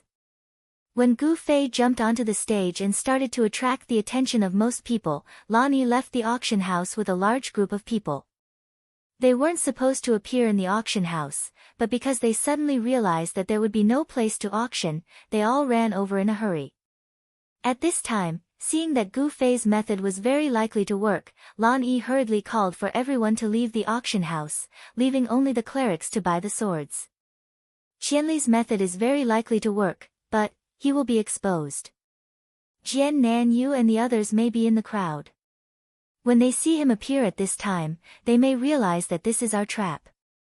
Brother Yu was very worried. How meddlesome. The young master of the Han family had a dark expression on his face as he spat out unhappily. But if we don't do this, we won't be able to get on the stage. Brother Yu said. So what? Han family young master said. Brother Yu was startled and stopped walking. Han family young master turned back to look at him. Brother Yu said slowly, I was thinking, you usually don't let go of any details. How could you be so careless as to ignore the fact that there will be a lot of people in the auction house at this time? Of course I know this kind of thing. You want to make the act real. You really want to use the vast and boundless magic staff as bait to lure Jian Nanyu. Jian Nanyu isn't stupid. This is the only way he will fall for it. Han family young master said. Chapter 572. The plan is going smoothly. At this time, Lan Yi swayed in front of the two of them. The one who had bought the staff was his subordinate. Although Boundless Mang had informed him of the exact auction time, it was still not easy to accurately bid for it at the last moment. Furthermore, under such difficult circumstances, they still managed to snatch the auction stage. Lan Yi felt that his brother had made a name for himself this time, and his heart was a lot more relieved. Although Lan Yi felt a little embarrassed when those guys surrounded Gu Fei and asked to admire his world-shaking sword, but the attributes of a 1,000 miles drunk's dark streamer sword were too abnormal. Even Lan Yi himself couldn't help but want to admire them a few more times. Smooth my ass. Han family young master was still in a bad mood. Lan Yi had actually run over to praise the plan. Naturally, he had bumped into the horse's foot. What's wrong? Lan Yi was puzzled. With that guy causing a ruckus, how could Jian Nanyu fall for it? Han family young master pointed at Gu Fei, who was surrounded by Lan Yi's brothers. At this time, even Fireball, who had been fortunate enough to use the Night Streamer sword, was surrounded by a small group of people. Lan Yi obviously knew what causing a ruckus meant. He said helplessly, there's nothing we can do about it. Luckily, Brother Qianli thought of this method to divert the attention of many people. That's how we were able to take advantage of the chaos and snatch the auction stage. Otherwise, all of this would have been for nothing. The Han young master solemnly patted Lan Yi's shoulder. Big brother, let me give you a reminder. Right now, we are still working for nothing. Lan Yi was startled. Wasn't that the case? Fireball had hurriedly bought the staff back, but everyone had already forgotten why the staff had to be put up for sale. From this point of view, not being able to successfully lure Jian Nanyu into the trap meant that everyone had nothing better to do than to put the staff up for sale. Then, they managed to buy it back. In the end, they had paid the system a fee and received a heartbeat of memories. That. Lan Yi really didn't want to admit that his side's attempt to buy back the staff was pointless. He tried to explain in a positive direction, at least we didn't lose the staff. If it was just for this, why would we put it up for sale? Han family young master said. Maybe Jian Nanyu and the others will fall for it. Lan Yi said. Han family young master looked up at the sky, if only he was as stupid as you. What did you say? Lan Yi was furious. He had a bad impression of the Han family's young master to begin with. It was only because they had a good time working together that he felt a little like, no discord, no concord. But now, it seemed like the good cooperation was just his own wishful thinking. The other side clearly thought that the cooperation was a failure. Jian Nan, you won't fall for it. You guys continue to protect Boundless Mang Mang and her magic staff. The Han clan's young master said word by word. You think we can't protect it? Lan Yi was furious. You? Han family young master glanced at Lan Yi with disdain. If it wasn't for Qianli, you wouldn't even be able to get back the staff, and you still want to protect it? You were the one who thought of the plan. Why didn't you predict this beforehand? There were so many people that there were no seats at the auction. It was everyone who had overlooked this situation, not just the young master of the Han family. Lan Yi originally had no intention of blaming anyone, but the young master of the Han family's disdain had poked his sore foot. For a moment, he couldn't find any powerful counterattack, so he could only take advantage of this situation to make a fuss. Brother Yu realized that the situation wasn't looking good and was about to try and smooth things over. However, Han family young master said disapprovingly, how could I have overlooked this? I just wanted to sell Boundless Mang's staff in this situation and make it look real to lure Jian Nanyu. It's over. Brother Yu looked up to the sky and let out a long sigh.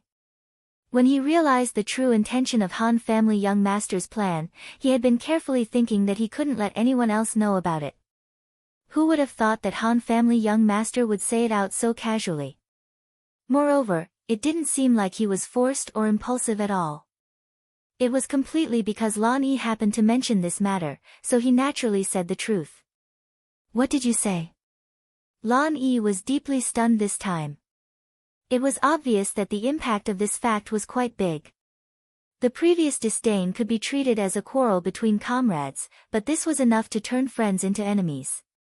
Unfortunately, it failed. Han family young master spread his hands and continued to look disapproving. Brother Yu was on the verge of crying.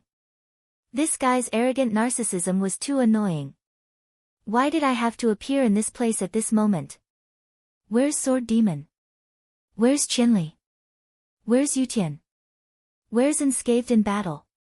Why isn't this group of grandsons here? Why am I the only one here? The two at the center of the incident didn't react, but Brother Yu who was watching from the side was already in a mess. What did you say just now? Say it again. Lan Yi said word by word. Han family young master turned around and walked away. Just as Brother Yu knew, Han family young master didn't say this out of anger or impulsiveness. It was just that this guy didn't care about other people's feelings and carried on with the conversation. At this time, Lan Yi's "say it again" was definitely seen as a meaningless request, so he ignored it and walked away. Stop right there.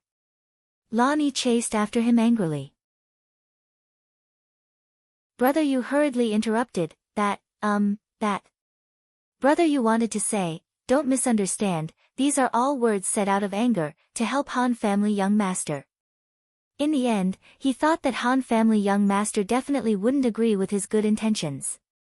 He would most likely stop and turn around to look at him in disdain and say, words said out of anger? Are you an idiot?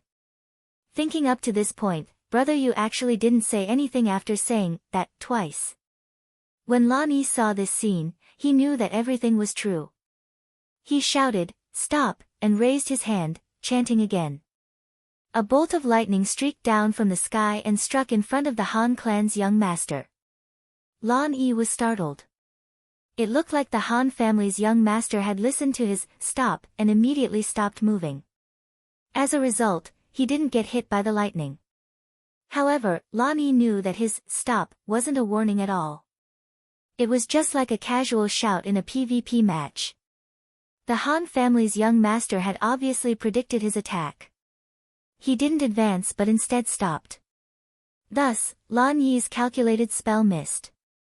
Say it clearly before you leave.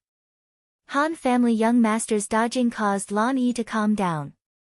Lan Yi felt that his personality had really changed. If it was back in Moonlit Night City, he wouldn't have said something like, say it clearly. He wouldn't have said, stop, twice either. He would have just used a lightning spell and gotten straight to the point. After casting the spell and shouting, everyone finally realized what was going on here, and they all gathered around in a hubbub. What's wrong? Boundless Mang didn't think that it was a big deal because he knew that Han family young master wasn't a very likable guy. With the personalities of his brothers in Moonlit Night City, it was reasonable for them to make a move on him since they couldn't communicate with him. That guy already predicted that there would be a lot of people in the auction house at the last moment. If he didn't prepare in advance, there wouldn't be a spot for the auction. He purposely didn't mention it and even gathered us to gather money at that time. He wanted us to not get a spot and really sell the ideal staff. He wanted to make it real and lure Jian Nanyu into his trap. Lan Yi wasn't stupid. He even helped Han family young master to add some details. Everyone's expression changed. This method of Han family young master was obviously too unkind and lacking in loyalty. Even Tsubasa Sakuratsuka and the others, although they treated Gu Fei and the others as their own people, felt that Han family young master's method was too much. Curses rose from all directions, and it seemed like they were surrounding them. Han family young master turned his head and glanced at everyone. He continued to say disapprovingly, "The staff hasn't even been sold yet and you're already like this. If it really gets sold, what are you going to do?" He was still mocking them at a time like this. No one could stand it. The crowd strode forward as if they were going to harvest lives. Tsubasa Sakuratsuka and the others didn't follow them, but they didn't show any intention of stopping them either. They stopped where they were with a difficult expression on their faces. "Can't you just say a few words less?" Han family young master added fuel to the fire, causing Brother Yu to cry. Especially when Han family young master had the aura of a big boss, and he himself was just a cannon fodder before he died. How could he endure this? "Everyone, don't panic." Suddenly, someone squeezed out of the crowd. Brother Yu saw that he was really a fucking savior. The moment this person walked out, everyone couldn't help but take 3 steps back. "Brother Qianli, we know that you're very powerful, but none of us brothers are afraid of death. If you want to stand up for us, then kill us all," Lan Yi said calmly. In front of a great enemy, this guy was actually surprisingly calm. "Not at all, not at all. I'm here to help you." As Gu Fei spoke, he walked towards the young master of the Han family and stood in front of him. It was as if he was talking to the young master of the Han family, but it was also as if he was saying to everyone present, "You have always been dishonest." "You," Han family young master only said one word, and Gu Fei's fist had already flown out. No matter how smart Han family young master was, or how fast his reflexes were, when it came to punching and kicking, the difference between him and Gu Fei was like heaven and earth. This punch landed right on his cheek, and it was a solid hit. On the other hand, Gu Fei's strength wasn't enough for most people. However, the Han family's young master was a priest with the golden ratio. His body was also extremely weak. Gu Fei also had some equipment that increased strength, which was also the same as the Han family's. In addition, he also had some techniques. When this fist landed, the Han family's young master's face caved in. Then, his head tilted, his neck twisted, his body tilted, and his legs tilted. In a single breath, the Han family's young master fell to the ground, causing dust to fly everywhere. The surroundings were silent. Although it was only a single punch, Gu Fei's punches were very difficult for normal players to replicate. They could only turn their opponent into a ball of white light, but at this moment, Gu Fei's punch made everyone feel that it was even more satisfying than chopping Han family young master to death. "I've wanted to beat you up for a long time," Gu Fei said as he looked at Han family young master. Han family young master had already climbed up, and touched the corner of his mouth. He still had a look of disapproval on his face. "You motherfucker." Chapter 573. He was beaten to such a sorry state, but his attitude was still so arrogant. Everyone had their eyes open today. They originally thought that the punch was very satisfying, but now they felt that it wasn't satisfying enough. They all waved their fists towards the sky and cheered for Gu Fei. "Beat him to death, beat him to death." The crowd shouted rhythmically. Gu Fei shook his head helplessly and said, "It would be great if we could really beat him to death. It's a pity that even if we kill him, he will revive. He's still so annoying when we see him again. This part of online games isn't good." Everyone's heart palpitated. They thought to themselves that an expert was indeed an expert. He couldn't even vent his anger by piking someone's level. He really wanted to kill him. It was as cruel as the rumors. Boundless Mang was also dissatisfied with the Han family young master's plan to sell her staff. However, she and Gu Fei weren't as distant as Lan Yi and the others. During the Traversing the Four Seas mission, they had seen each other frequently and had worked together many times. It wouldn't be wrong to call them friends. Boundless Mang was always as cold as winter to her enemies. However, the person in front of her wasn't an enemy. Even if he wasn't kind, his starting point was the same as everyone else. It was to get rid of Jian Nanyu. Thinking about this, Boundless Mang didn't want to dwell on these small matters anymore. She tried to persuade everyone, forget it, forget it. The staff is still here. Nothing happened. There's no need to kill each other over this. In short, Boundless Mang still saw the Han family young master as one of their own. Han family young master nodded and praised Boundless Mang, "You're much more magnanimous than them." Everyone was angry. Boundless Mang glared at him, "Next time you want to do something like this, at least tell us first, right? I have no confidence in your acting skills." Han family young master said indifferently.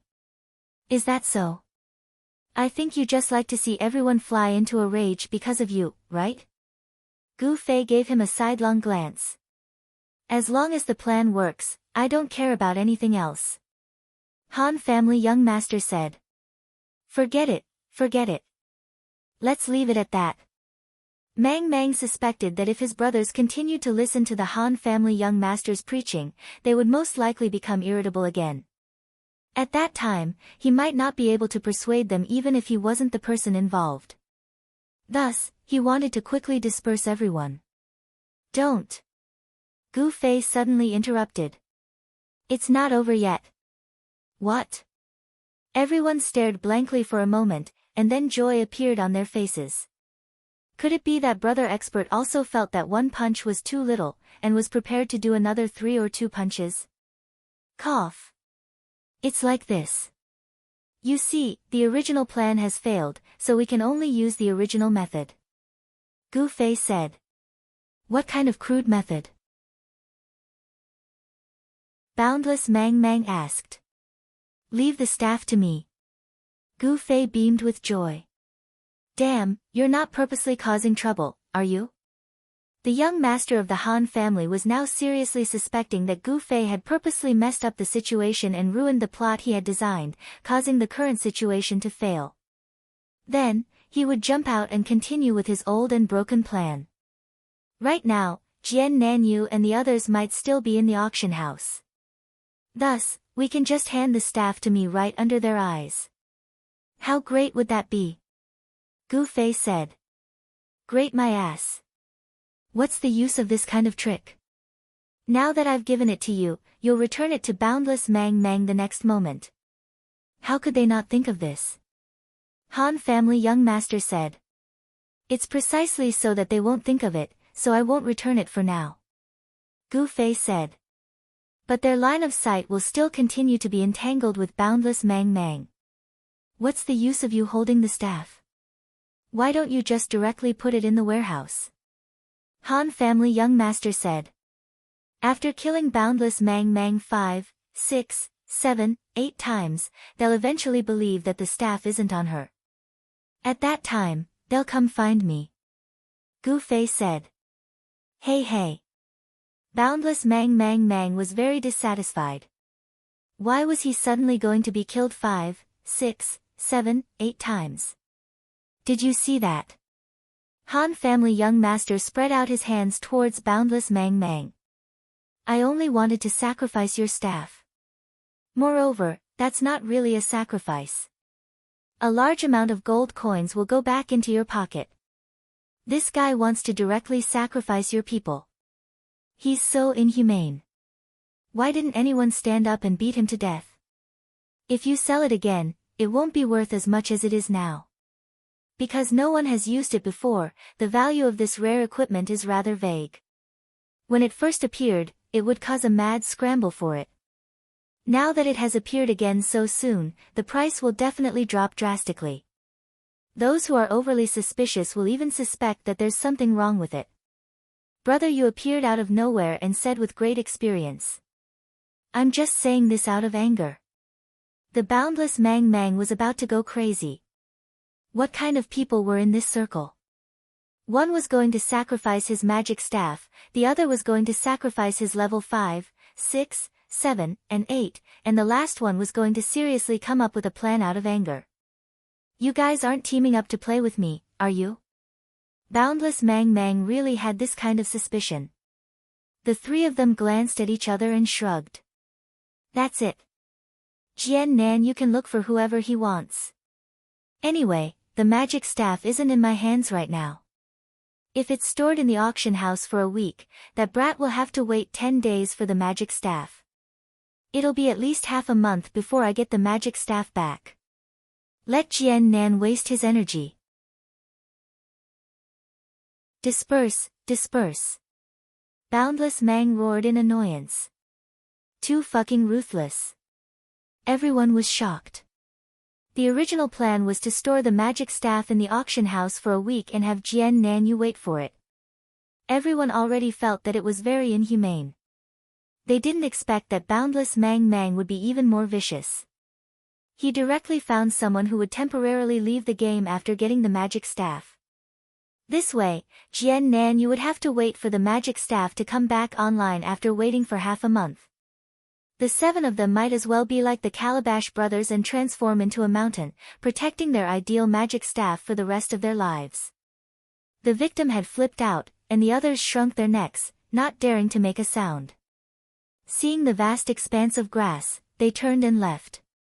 Lan Yi and Sakurazuka Tsukuzi hurriedly chased after them. Don't follow me. I want to see what Jian Nanyu can do. Boundless Mang was really depressed. They had just met a robber.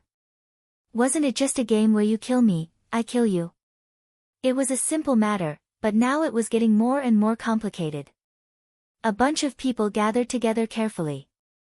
Boundless Mang couldn't bear it any longer. That's right. Why are there so many of you gathered here? Let's disperse. Slim Waist Dance also jumped out and roared. Then, she hugged Mang and said, let's go play. Mang nodded, and the 2 girls walked away hand in hand. Slender Dance took advantage of the fact that no one was paying attention to her and stuck her hand out from her shoulder to make a victory sign to Gu Fei. Gu Fei shook his head and sighed. He wanted to act cool in the vast wilderness, but in the end, he was still used as bait.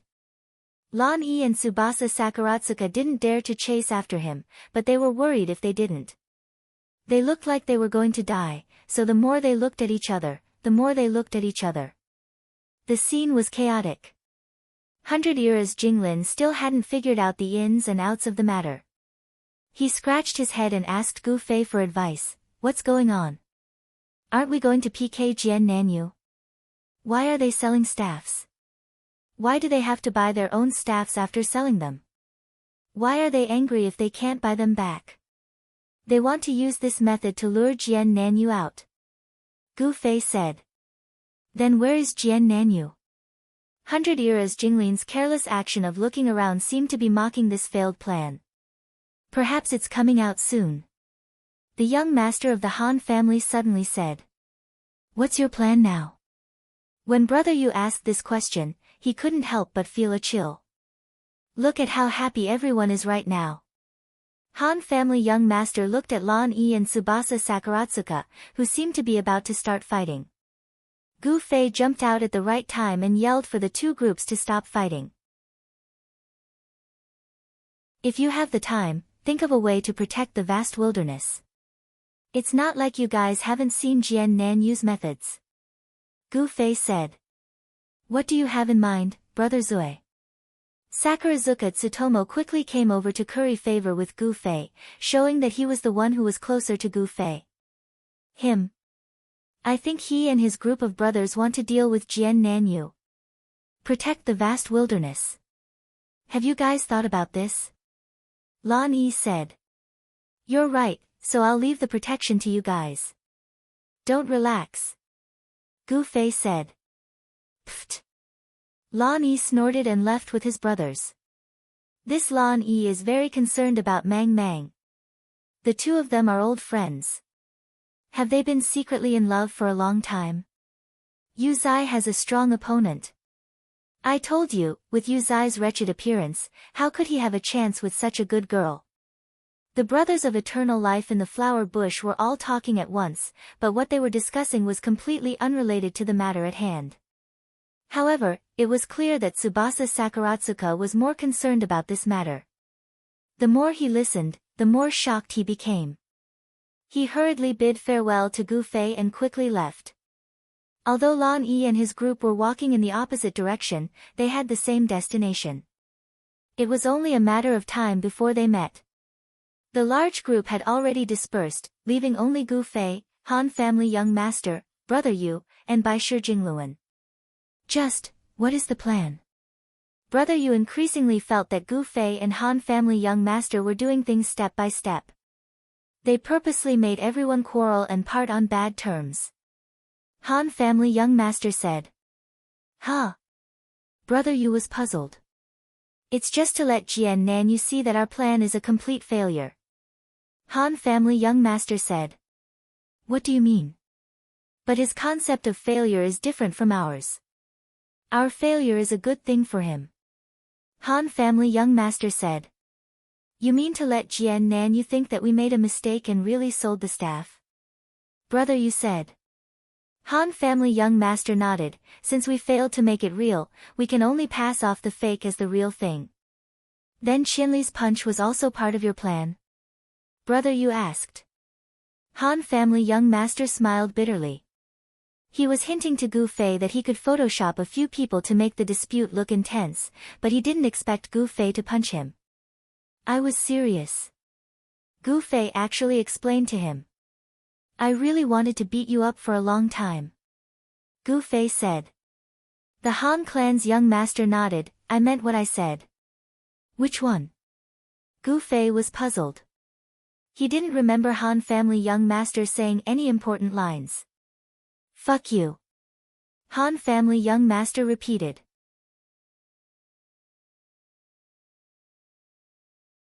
Chapter 574.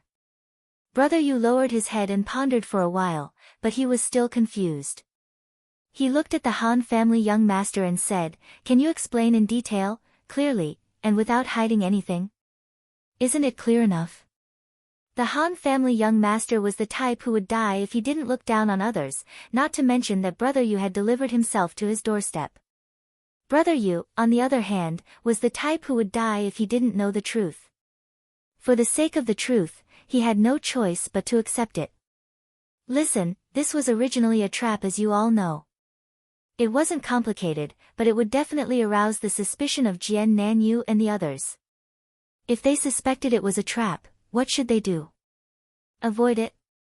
In my opinion, beating them at their own game and finding an opportunity to achieve their goal is the smart way to do so. I think this is also what Jian Nanyu and the others would do. However, in the process of unraveling the trap, they would accidentally discover that it was not a trap. Perhaps it was once a trap, but in the end, due to the fact that they had sold the magic staff in the boundless wilderness, there was a variable that they could take advantage of. When he came to this realization, very well, he really fell into my trap.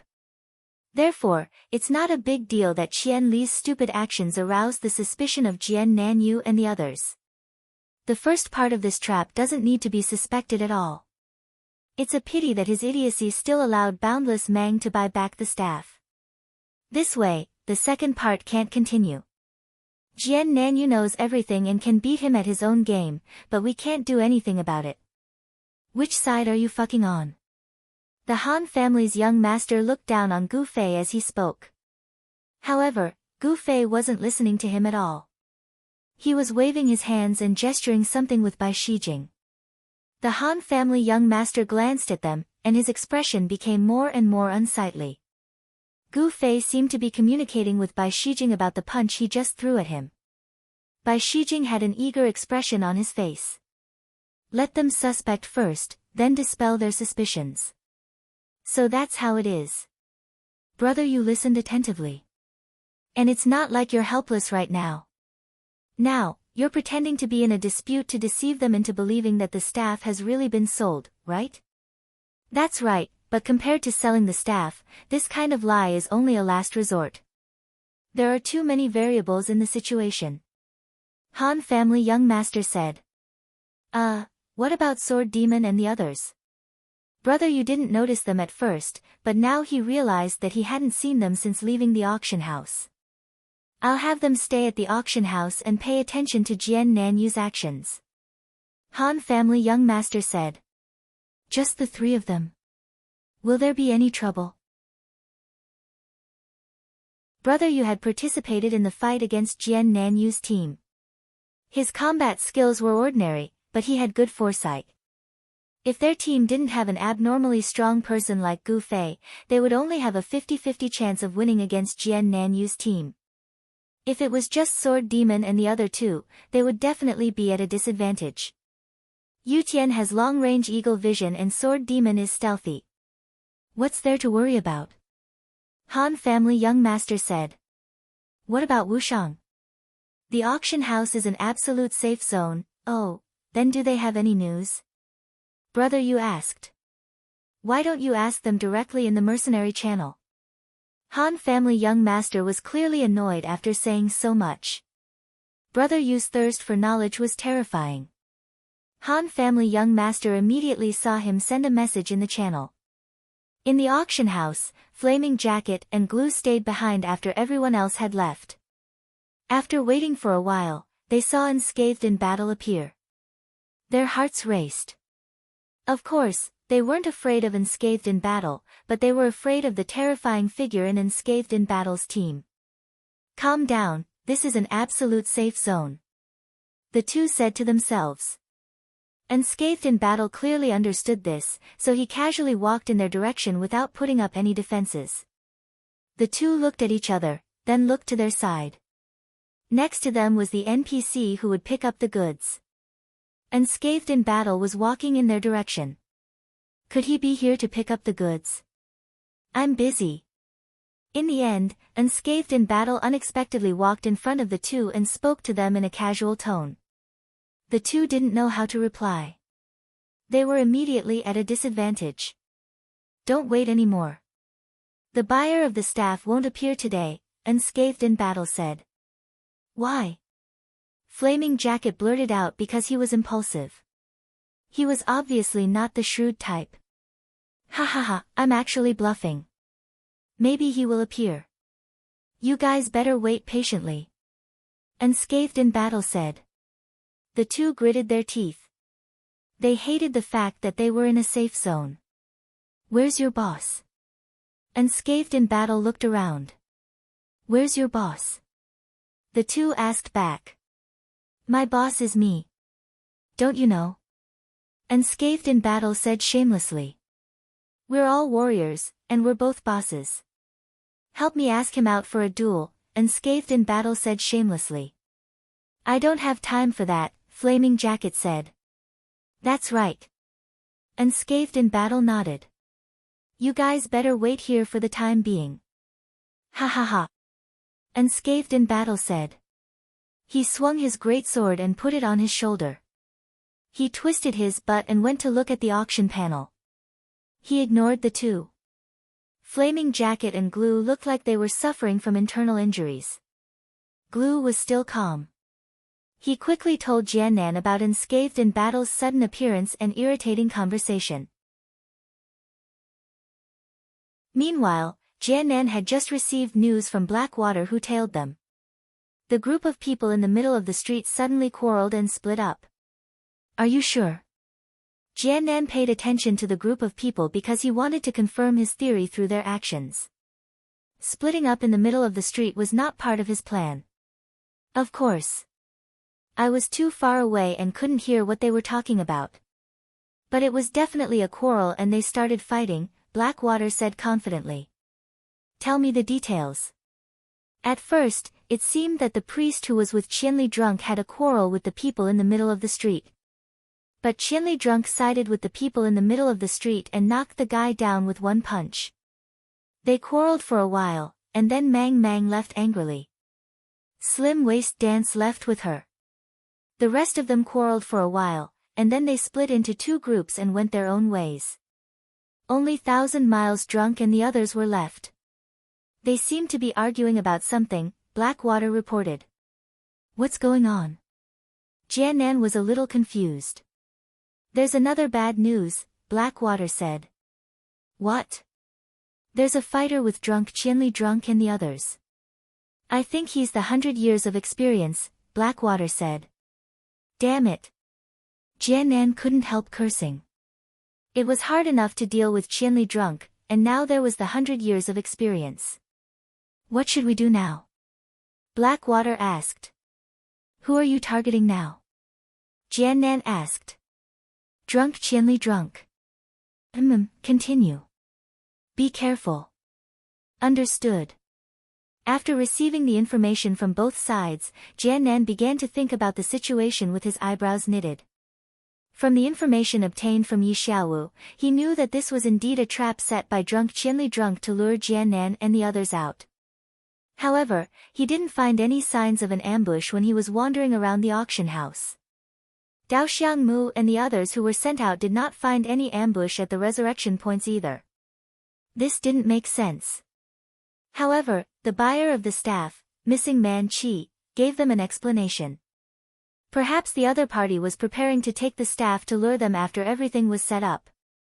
However, Jian Nanyu couldn't understand why 1,000 Miles Drunk had suddenly put on such an eye-catching show during the auction, as well as why Zhang Wushang had mocked the flaming cloak and glue. They even quarreled. Was it because of Qianli Drunk's exposed actions? Then why did he expose himself? Jiannan and the others didn't back down just because they suspected it was a trap. Just like what the Han family young master said, it was a good thing to be able to detect a trap. They had a lot of options to choose from. Jiannan made many arrangements. He stared at the auction house, paid attention to the actions of Qianli Drunk and the others, and paid attention to the locations where they needed to set up ambushes. All of this was to further understand the trap and find opportunities to continue his work. He thought he had a clear understanding of the other party's arrangements. However, Qianli Drunk's strange actions were a big mystery. Following the appearance of Unscathed in battle, Jiannan couldn't think of a reasonable explanation. Unscathed in battle seems to be wasting time with us. At that moment, Glue suddenly sent a message. Why? This guy isn't leaving. He's purposely wandering around under our noses. I don't know what he's up to. Glue was feeling a little guilty. Is he watching you? Jiannan asked. Probably. But he's so arrogant. It's annoying. Glue said. Wait. Jiannanyu's expression suddenly changed. Is he targeting you guys or the NPC who is shipping the goods over there? What do you mean? What I mean is that he's watching you guys is the same as watching the NPC. Jiannan said. Why is he watching the NPC? Glue didn't understand. Of course it's to find out who the staff was sold to. Jiannan said. Isn't the staff a show that they bought themselves? Glue didn't understand. It was supposed to be a show, but what if they messed it up? Jiannan said. What did you find out? Glue hurriedly asked. First of all, Qianli Drunk appeared at such a sensitive time. There must be a reason why he appeared. His actions couldn't have been meaningless. What kind of impact did he have on the fake sale incident? A lot of people surrounded him. Glue said. That's right. Think about it again. You told me about it as a joke. This has never happened in the auction house. Jiannan said. Glue immediately understood. A lot of people couldn't get to the auction stage. You're saying that they also encountered this problem. That's why Qianli Drunk jumped out to distract a lot of people so that they could get to the auction stage. Yes. Judging from the fact that the fake sale ended before the auction ended, their people should have successfully seized the stage. However, seizing the stage doesn't mean that they succeeded in snatching it, Jiannanyu said. Their people got into an argument after leaving the auction house. Isn't it most likely because the fake sale of the staff became real? Jiannan continued. Yes, this Unscathed in battle's appearance isn't meaningless. For Boundless Mang Mang, selling her staff for money wasn't something that she could accept, but it had nothing to do with us. That was why it was unlikely that her group would waste any more time and effort to tangle with us. She was still angry that her staff had been sold, and she knew that with us around, we would make the owner's staff drop again. Perhaps she would even feel relieved. Only Qianli Drunk and his people like to go against us. That's why Unscathed in battle appeared and said those nonsensical things to you. Jiannan said. Then what's the point of his nonsense? Glue didn't understand. Qianli drunk's exposure will make us suspicious. They know this too. With the fact that the fake sale of the staff has become real, their trap has already failed. However, they are also very vague about how much we know about the situation. That's why Zhang Wushang says that the buyer will come and then says that he won't. He's actually testing our reaction to see how much we know, Jian Nanyu said. Is that so? Glue didn't dare imagine that idiot would be so shrewd. He actually used words to test their intentions. Wasn't that just a few shameless taunts? Would the number one warrior in the game be that simple? Jiannan said solemnly. He would never underestimate his opponent. Glue wiped his sweat.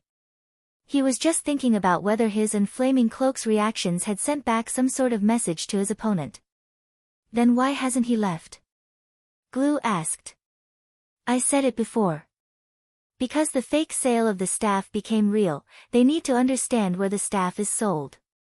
Jiannan said. They want the staff back too. Glue was shocked.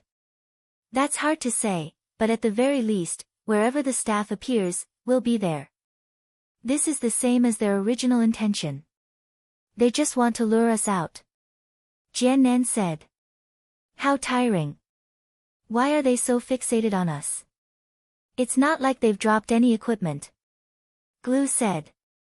They didn't succeed. Jiannan reminded him. As expected of Jiannan, he was really confident. Glue thought. He felt that Qianli probably didn't even know that they wanted to drop his equipment. They were so insignificant that they didn't even have time to reveal their intentions before they were chased all over the place. Then what should we do now? Glue asked. We need to control the buyer of the staff. So even though their people will be there, we need to keep an eye on them. But we need to think about it carefully. If we act rashly, we'll fall into their trap. Jiannan said. Those guys, don't tell me they want to drop the staff along with us. Glue said. We can't rule out this possibility. The staff was unexpectedly sold, and Boundless Mang seems to be very angry. Looking at the situation, this idea was most likely thought up by them. Using this method to get the staff back to Boundless Mang isn't impossible. Jiannan said. That's really troublesome. With them keeping an eye on the target, how are we going to act? Glue was worried. Don't worry, there will be a chance.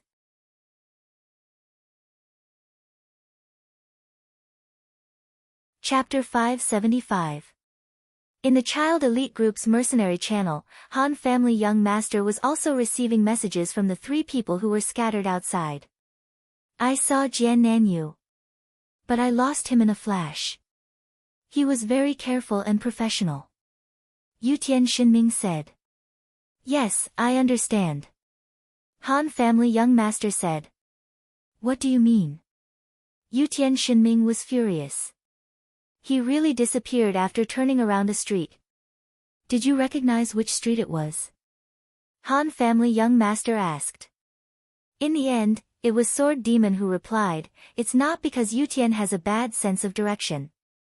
Jian Nanyu is indeed difficult to deal with. I've met him before, but I lost him after a while. He was very careful and often took some detours. He should have many sets of equipment on him. This was a huge difference between the parallel world and reality. In reality, changing clothes on the street was a very eye-catching thing. It was very common in the game. Many people had 2 or 3 sets of equipment on hand. Not everyone had good-looking and exquisite equipment. Most players didn't care about their appearance in battle, but they would try their best to dress well when they were on the road or drinking. This was especially true for Imperial Divine Ming and Zhan Wushang, who loved to pick up girls.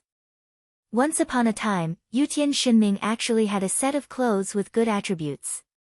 However, because the color didn't match, it made him look like a green onion. In the end, he sold it with tears in his eyes. If male players were like this, there was no need to mention female players. The warehouse was a wardrobe. It didn't matter if the equipment was useful or not, as long as it looked good, it would be kept. In such a realistic game environment, it was too hard for the girls to wear the same clothes for 2 weeks in a row. Jian Nanyu was like a girl who loved to look good. He didn't use the warehouse as a wardrobe. He carried a few sets of clothes with him, from head to toe. It was all because of the dangerous profession of robbing. The team of 7 split up. He was responsible for paying attention to the movements around the auction house, which was undoubtedly the most dangerous place. Jian Nanyu had made thorough preparations. He had prepared 7 sets of equipment that could be changed at any time, covering the 7 major classes. Even though he wasn't sure if he was being watched, he changed his clothes every now and then. Jian Nanyu had perfected the saying, "It is better to be safe than sorry." Yutian Shinming's evaluation wasn't wrong. Yutian Shinming was careful and professional. While he was on guard, amateurs like Sword Demon and Yutian Shinming revealed the gap between them and pro players. "Wu Shang, what about your side?" Han family young master asked Unscathed in Battle. "Those 2 grandsons are still here." Unscathed in Battle had been interacting with Lan Yi's people a lot lately. Hearing them call each other, grandson, grandson, he was also infatuated with these 2 words. "How did they react to you?" Han family young master asked. "They spat at me. If they have the guts, then don't come out. If they do, I'll kill them." Unscathed in Battle pretended to be a god. "Did you guys confirm whether or not there were any of them outside?" Han family young master asked. "Yes, I did. I didn't see any of them." Sword Demon replied. "But Jian Nanyu was sneaking around here." Yutian Shinming added. Yes, the one I met was the same," the Sword Ghost said. After all, they had the upper hand in terms of strength. They weren't like Jian Nanyu and the others who had to hide and look around openly. Oh, Han family young master was deep in thought. Brother, you naturally wouldn't let him go. He immediately asked, "How is it? This group of fellows seems to be a cut above others in terms of escaping and tracking. If my guess is correct, there might even be people watching us from the shadows." The Han family's young master said. Brother Yu immediately looked back. Gu Fei and Bai Shi Jingluan had been exchanging their martial arts experiences along the way. They didn't care about what was happening in front of them.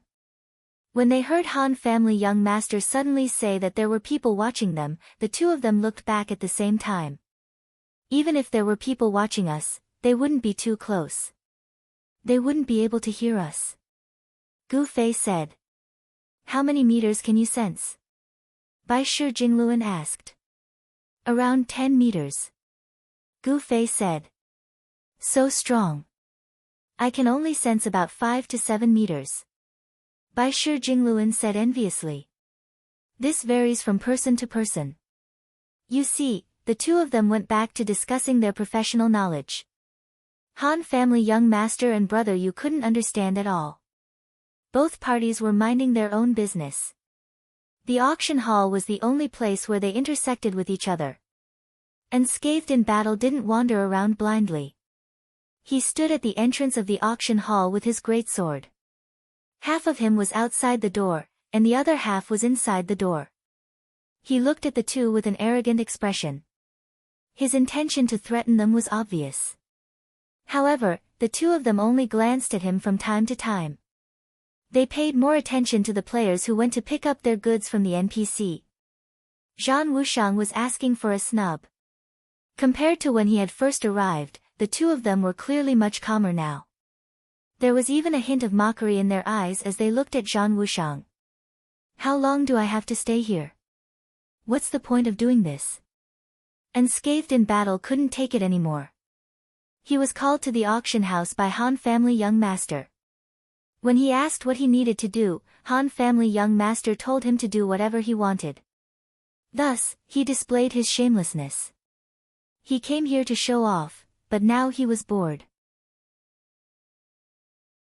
He was being looked down upon, but he couldn't do anything. There was no skill in arguing. Unscathed in battle didn't want to do this anymore. He protested to Han family young master.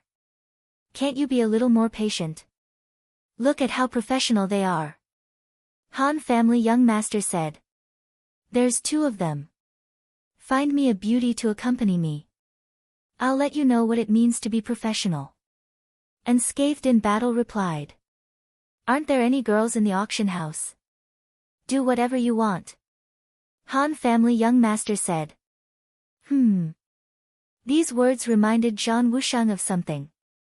From then on, his gaze no longer lingered on those 2 fellows. He changed into a set of equipment that he felt was extremely elegant, and he started to walk around the auction house. When he saw a prey that was pleasing to the eye, he would go up and strike up a conversation without any care. Very quickly, he was rolled his eyes 3 times, but he still enjoyed it. It was as if he had suddenly found the meaning of life. Flame Jacket and Glue didn't seem to care about Unscathed in battle, but they were actually paying attention to him. After a while of being bored, he suddenly turned into a little bee that was picking flowers. He was so busy that he didn't even have the time to pay attention to the 2 of them. The 2 of them felt that the situation was very serious, so they immediately reported it to South Sword. Humph, they're still pretending, South Sword said.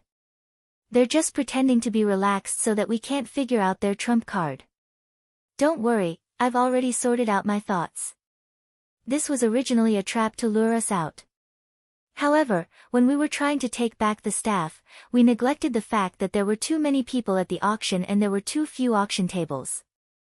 Although Qianli tried to cause chaos when he was drunk, it was obvious that he failed at the last moment. So, they got into an argument. Maybe it was because this idea came from Qianli and his gang. Maybe it was because they wanted to apologize or something, so they tried to take back the staff. However, this group of people doesn't want us to have an easy time either. They want to take advantage of our mistake and beat us at our own game. Zhang Wushang was obviously monitoring the staff's whereabouts, but he purposely said all sorts of nonsense. In fact, we don't need to pay attention to him. As long as he's still at the auction house, my deduction won't be wrong. Otherwise, why would he appear here at this time? Then what should we do? The 2 of them asked. As I said before, your mission today is to find out who has the staff. The more you know, the better. We won't do anything today. Won't they be the first to get it? First to get it? Let them go. Do you think it'll drop just because you want it to? We have to use all kinds of tricks to succeed in every mission. They only wanted to chase and kill the target. These fellows had thought this job was too simple. Let them go first, then we'll show them what it means to be a professional, South Sword said. The 2 of them calmed down and continued to pay attention to what they needed to pay attention to. They didn't pay much attention to Unscathed in battle anymore. At this time, Unscathed in battle was wholeheartedly harassing the girls in the auction house. He didn't pay attention to the 2 of them anymore. Anyway, Han family young master told him to just stay in the auction house and pay attention. He didn't have any strict orders to carry out at all. In the blink of an eye, 2 hours had passed. Glue and Flaming Cloak were professionals. They could bear the loneliness and treated this as their job. At this time, the 2 of them looked at Zhang Wushang again. This guy actually harassed the girl like a madman for 2 whole hours. What kind of shameless spirit did he have? However, the 2 of them had actually overestimated Zhang Wushang. The lady had been flirting with him for 2 hours, but none of them had succeeded. Zhang Wushang was also very discouraged at this moment. He was currently sending a message to young Master Han to ask if this matter was over. Are those 2 guys still there? Yes. Good. Looks like they've finally taken the bait. Han family young master let out a long sigh. What bait? Our plan should have been seen through by them. If that was the case, they wouldn't have wasted any more time in the auction house. They didn't care who came to collect the goods or when. They would return it to Mang Mang in the end. So it's right to find Mang Mang 7 days later. But now they're willing to waste more than 2 hours there. Looks like they've finally been tricked by us. They think the staff is no longer in our hands. That's why they're persistently waiting for a buyer. Han family young master said. Is that so? Unscathed in battle didn't understand what Han family young master was saying. Wu Shang contributed a lot this time. Give him 50 points, sword demon. Han family young master said. Okay. Sword demon replied. Ha ha ha, of course. You guys didn't see it.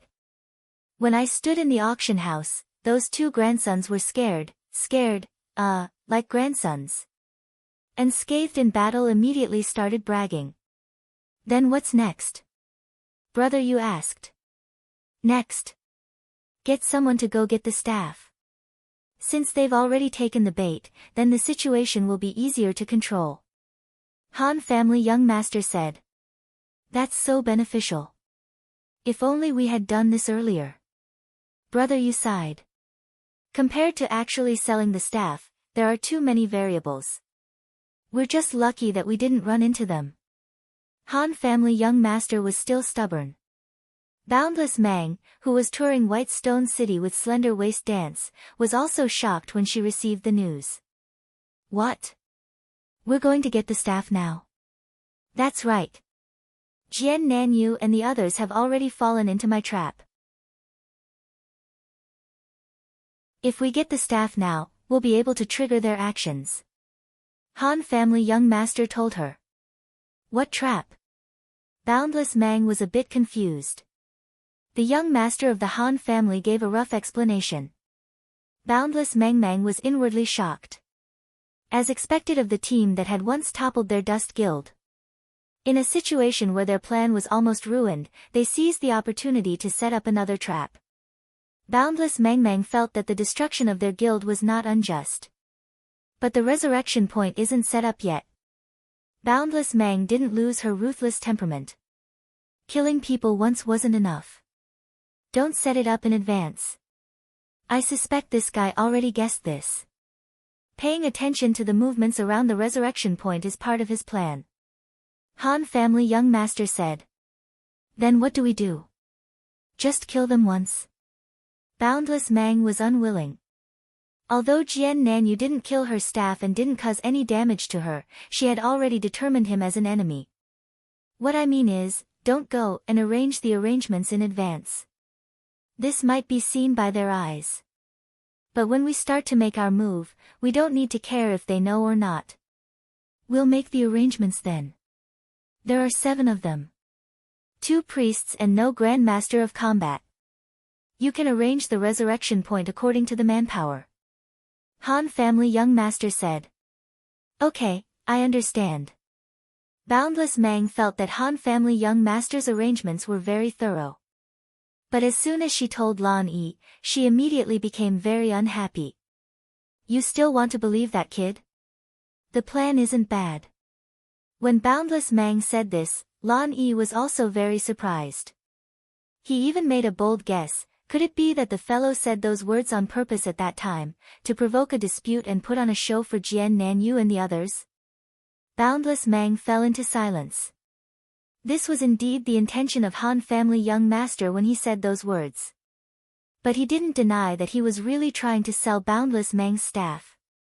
Although Boundless Mang didn't mind it as much as Lan Yi and the others, he definitely didn't think that Han family young master was a noble person. But Lan Yi and the others were willing to understand it that way. Boundless Mang felt that it wasn't a bad thing. At least their cooperation would be smoother. He immediately replied, probably. Damn, then what are we still talking about? Hurry up and move. Lan Yi immediately went to call his brothers. Boundless Mang then told Sakurazuka Tsukuzi that they needed to deal with 6 resurrection points, and the more the merrier. Tsubasa Sakuratsuka and the others had a super idol like Gu Fei there.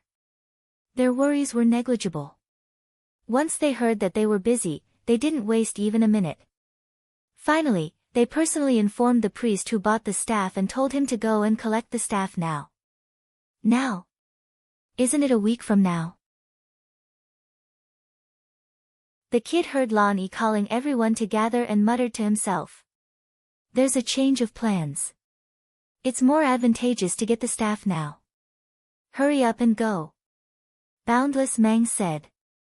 I'm outside the city, it's quite far, no problem, I'll wait for you. It's getting late, I have to go down now, play a little longer. Without you, we can't do anything with this plan. Sister Boundless Mang. Actually, I didn't get the staff.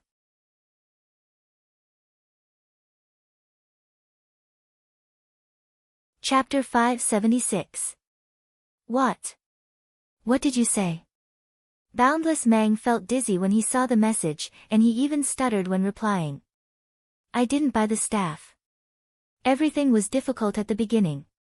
After the other party started, he sent the message quickly and didn't try to hide anymore. What's going on? Boundless Mang asked. I was optimistic about the price, but after I bid, the system said that the item didn't exist. I think I was a bit late. The priest who rushed to buy said. Why didn't you say so earlier? I think there's still a week's time. The person replied. To be able to confidently entrust this task to him, the vast Mang Mang was also very familiar with this person. As soon as he heard these words, he understood what he was planning. It was like the leader had entrusted you with a task, but you didn't complete it. Fortunately, the leader would only check on your work in a week, so you might as well say that you had completed the task and think of a way to solve it in a week. This kind of thing happened everywhere in life. Boundless Mang didn't think that he would get involved in a game. Why do you have to do this? Boundless Mang didn't know what to say. The other party had this kind of thought because he valued the staff very much. Where are you now? Boundless Mang asked. Auction house. Boundless Mang immediately understood. This guy also wanted to wait for a buyer, and then think of a way to buy it at a high price. And this transaction was naturally a very special situation. The value of the staff itself was already completely negligible. Spending money was to bear this responsibility. Boundless Mang reckoned that he would directly bring the other party to the exchange and fiercely become a RMB warrior. No need to trouble yourself. Just sell it. At this time, Boundless Mang really couldn't say any words of blame. After saying this, he turned around and sent a message to Han family young master, as you wish. Is it arranged? Han family young master asked. No, the staff was really sold. Boundless Mang said. What? Han family young master was startled. The staff, as you wish. It was really sold. Boundless Mang Mang sighed as he sent a message. He didn't know what to say about this matter. Fuck. Upon receiving the news, the Han family young master blurted out, scaring Brother Yu. What's wrong? Brother Yu quickly asked. Look, the variable is coming. The Han family young master was annoyed. What happened? The staff was really sold. The kid who bought it lied. Han family young master said. How could this be? Said Brother Yu. He probably thinks he's smart and wants to buy it back with his own money. That's why he wants to hide it from us, said the Han family young master. Brother Yu scratched his head and thought for a moment before saying, but this doesn't seem to affect us much. It's equivalent to going back to your original idea of making a fake show into reality. Then can't we just do it that way? It's not that simple. Han family young master said, let me make an example. There are two plans, A and B. Among them, A is a smokescreen for the enemy to see, to make them think that we are A, but in fact, we are carrying out B. This is the key to the whole plan. But now that A has been successfully released as a smokescreen, we can't carry out B. You mean we should treat this smokescreen A as the real plan? Can't we? Come on, boss. This plan has already been clearly conveyed to Jian Nanyu and the others. He must have thought of a targeted strategy. If we go back and carry out a now, it's fucking walking into a trap. Han family young master said. Now that you mention it, it does seem to be the case.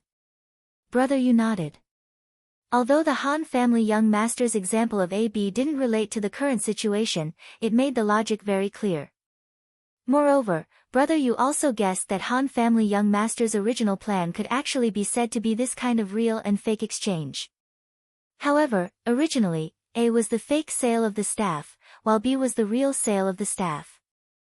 Later, because the real sale failed, Han family young master instantly changed the real sale of the staff into smokescreen A, and the fake sale became the truth. Then what do we do now? Brother Yu asked. If the real sale is the truth, then this buyer is really strange. Such a high-quality equipment, isn't he in a hurry to get his hands on it? Han family young master said.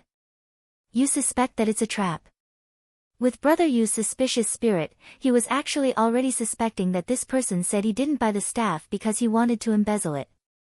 Since this guy lied once, of course I don't mind suspecting him a bit more. Han family young master said. However, to pass this kind of thing to him, he should be a very trustworthy person. Brother Yu said. It's not like she doesn't have a history of misjudging people. Han family young master said. Brother Yu of course knew that Han family young master was referring to Silvermoon. Such a big piece of trash, the power of misjudging people in the vast expanse was really quite big. Silvermoon. Han family young master suddenly said this name and frowned. What did you think of? Brother Yu hurriedly said. There are a lot of ideas. Han family young master said. Let's hear it. Brother Yu said. Version 1, this guy colluded with Jiannan Yu and the others. In reality, the whole thing went according to their expectations. With this kind of method, the vast expanse of magic staffs dropped. If that's really the case, then I have to look at them in a new light. They'll be a group of robbers with a future. However, it's a pity that Jiannan Yu and his two lackeys are still eagerly waiting at the auction house. I reckon they're still stuck at the slash-and-burn level of crime. They won't be able to think of such an intelligent method to drop equipment. It's such a waste of your talent that you don't become a robber. Brother Yu said from the bottom of his heart. Version 2, Silvermoon. Since they're both from the former Dust Guild, then this person is obviously old friends with Silvermoon. Therefore, it's possible that Silvermoon is pulling the strings behind the scenes. He first hired Jiannan Yu and the others to drop equipment and then used this method to easily get the staff after creating this kind of crisis. Even if he can't get the staff, he can still swindle a huge sum of money. What's even more amazing is that Jiannan Yu and the others might fail their mission because of this. It seems like they'll lose money if they fail their mission, right? TSK, with the staff, they'll lose money, killing two birds with one stone. However, isn't it too unreasonable for such a wonderful method to fall into the hands of that trash, Silvermoon? It's a waste of your talent if you don't go and cheat others. Brother Yu said from the bottom of his heart again. As for version 3, it's a sudden idea to take the staff for himself, so he made up this lie. This is probably the most a normal person can do. Han family young master said. Is it true or not? What's the attitude of the vast expanse? Brother Yu asked. Her. I think she's already chosen to believe it. Han family young master said.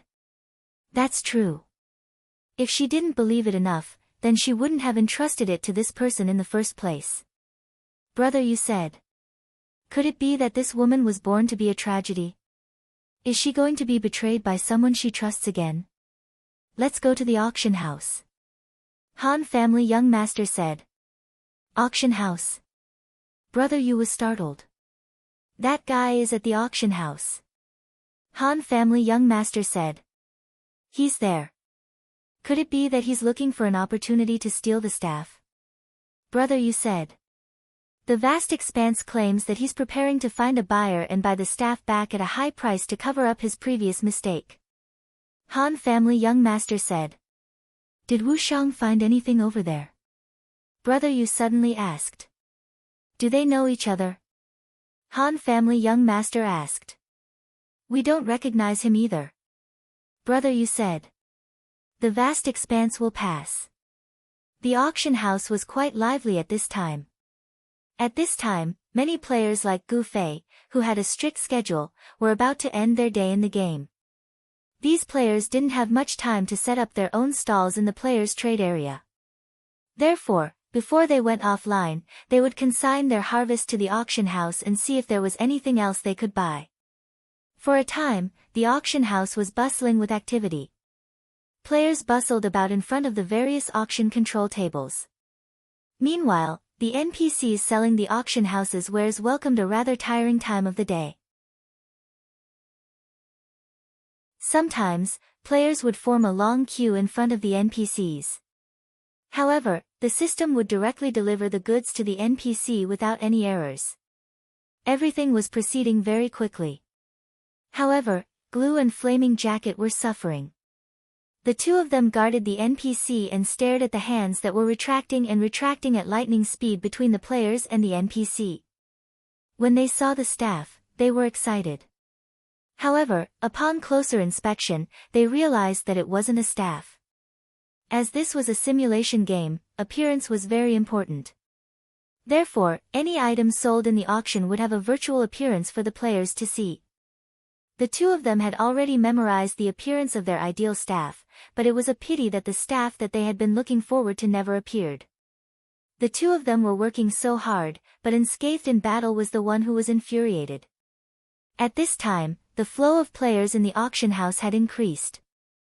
This bastard's hunting range had expanded, and he was once again active. He didn't pay much attention to the NPC.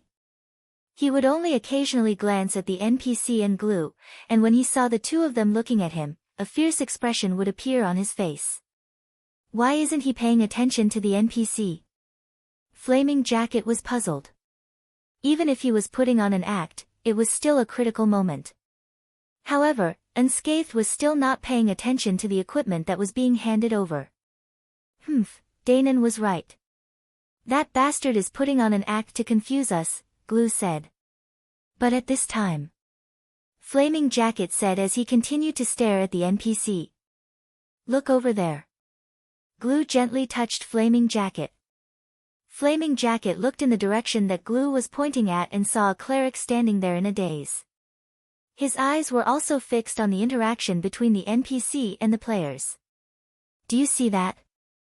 That guy is the one in charge of paying attention to the NPC. Do you think we won't notice a new face? How naive, Glue sneered. As soon as he finished speaking, a few players walked out from the crowd and stood in front of the NPC. The two of them were stunned. They saw the Han family young master and Brother Yu in the vast forest. Why did all these people suddenly appear here? Could it be that the situation had changed? The two of them were confused.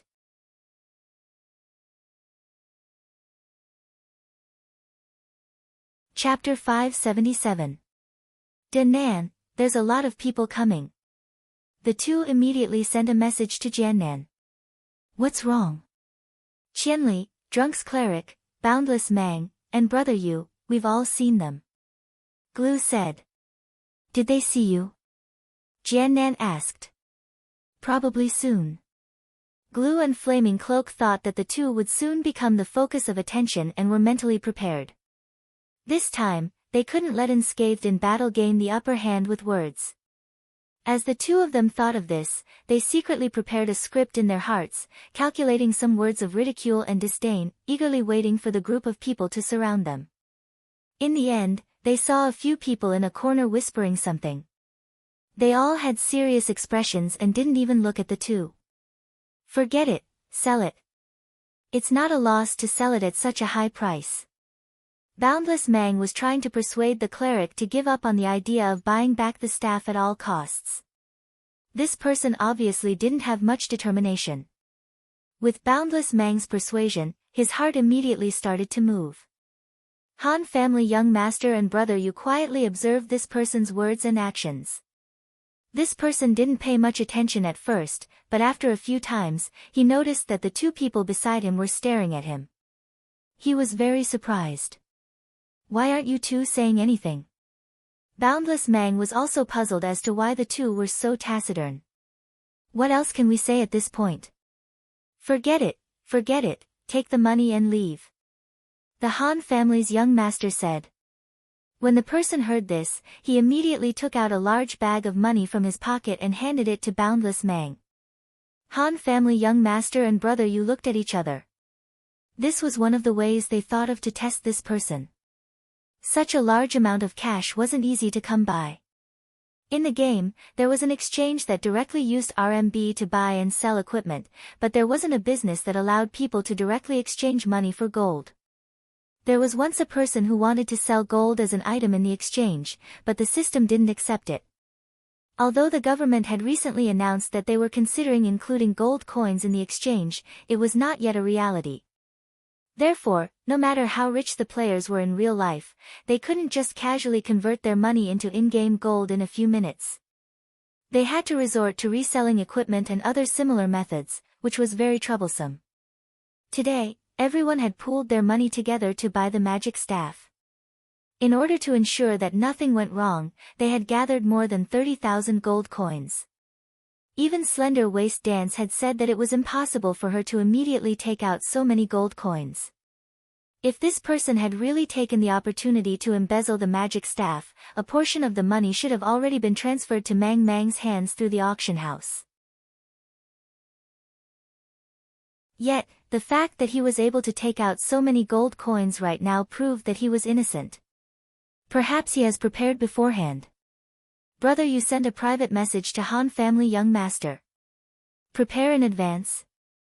The money started to be raised at 6 o'clock tonight. No one knew how much money would be raised in advance, and the final price of the auction was even more unpredictable. Han family young master said. Then, if we count the money and confirm that there's no mistake, then this person will most likely be fine. Brother Yu said. But look at this woman. She doesn't seem to have any intention of counting at all. Han family young master said. Just as he said, Mang took the money bag and casually threw it into his pocket. He even patted the cleric to comfort him. Now, let's call everyone to return the money. Mang said. Originally, this should have been done after the trade ended. However, the Han family young master had exposed the news and caused everyone to go their separate ways. Therefore, this matter had not been done yet. This is the same. Brother Yu sent a private message to Han family young master. When the money was raised, the accounts were recorded very meticulously. Now that they were returning the money one by one, they would be found out even if they were missing even a single cent. It was the same as counting the money. The Han family young master was carefully observing this guy's reaction. He found that when this guy heard that they were going to split the money now, a hint of fear flashed across his face. However, after the fear flashed by, his face was full of embarrassment. It was obvious that he had fooled everyone about buying the staff. Now that he realized that he was going to be exposed in front of everyone, it was inevitable that he would be embarrassed. Han family young master shook his head and said to Brother Yu, look at this guy's stupidly timid appearance. I don't think he's playing any tricks. Maybe he's faking it. Brother Yu was even more suspicious. He was still observing with all his might. Humph. He's just a gutless fool. Don't waste time on him. The Han family young master had already given his conclusion. What do you mean? After failing to buy it, you want to buy it back at all costs behind everyone's back. Isn't it because you don't have the courage to face your mistakes? If you really made up your mind to use this method to make up for it, why did Boundless Mang give up on this idea with just a few words? Look at his actions. He's been trying to avoid it from the start. When the money gets exposed, I think he'll be hiding under the table. After the Han family young master sent this message to Brother Yu, he immediately said to Boundless Mang, then we won't be going. We still have something to do here. Boundless Mang knew that these guys wouldn't let go of Jian Nanyu. Normally, Jian Nanyu wanted his equipment, but he didn't understand why they had such a deep grudge against him. It was obvious that it wasn't all for him. He didn't ask any more questions. He took out his money pouch and counted 200 gold coins to return to the Han family young master and brother Yu. He then grabbed the cleric and left. The cleric's face was full of unwillingness. It was just as Han family young master had said. He really didn't want to face the current situation. After sending the two away, the Han family young master turned around and waved to the other side. "Those two, come here." Glue and Fiery Jacket didn't receive the attention they had expected. They were feeling a little lonely when they saw the Han family young master turn around and wave at them. "Those two. Are you calling us?"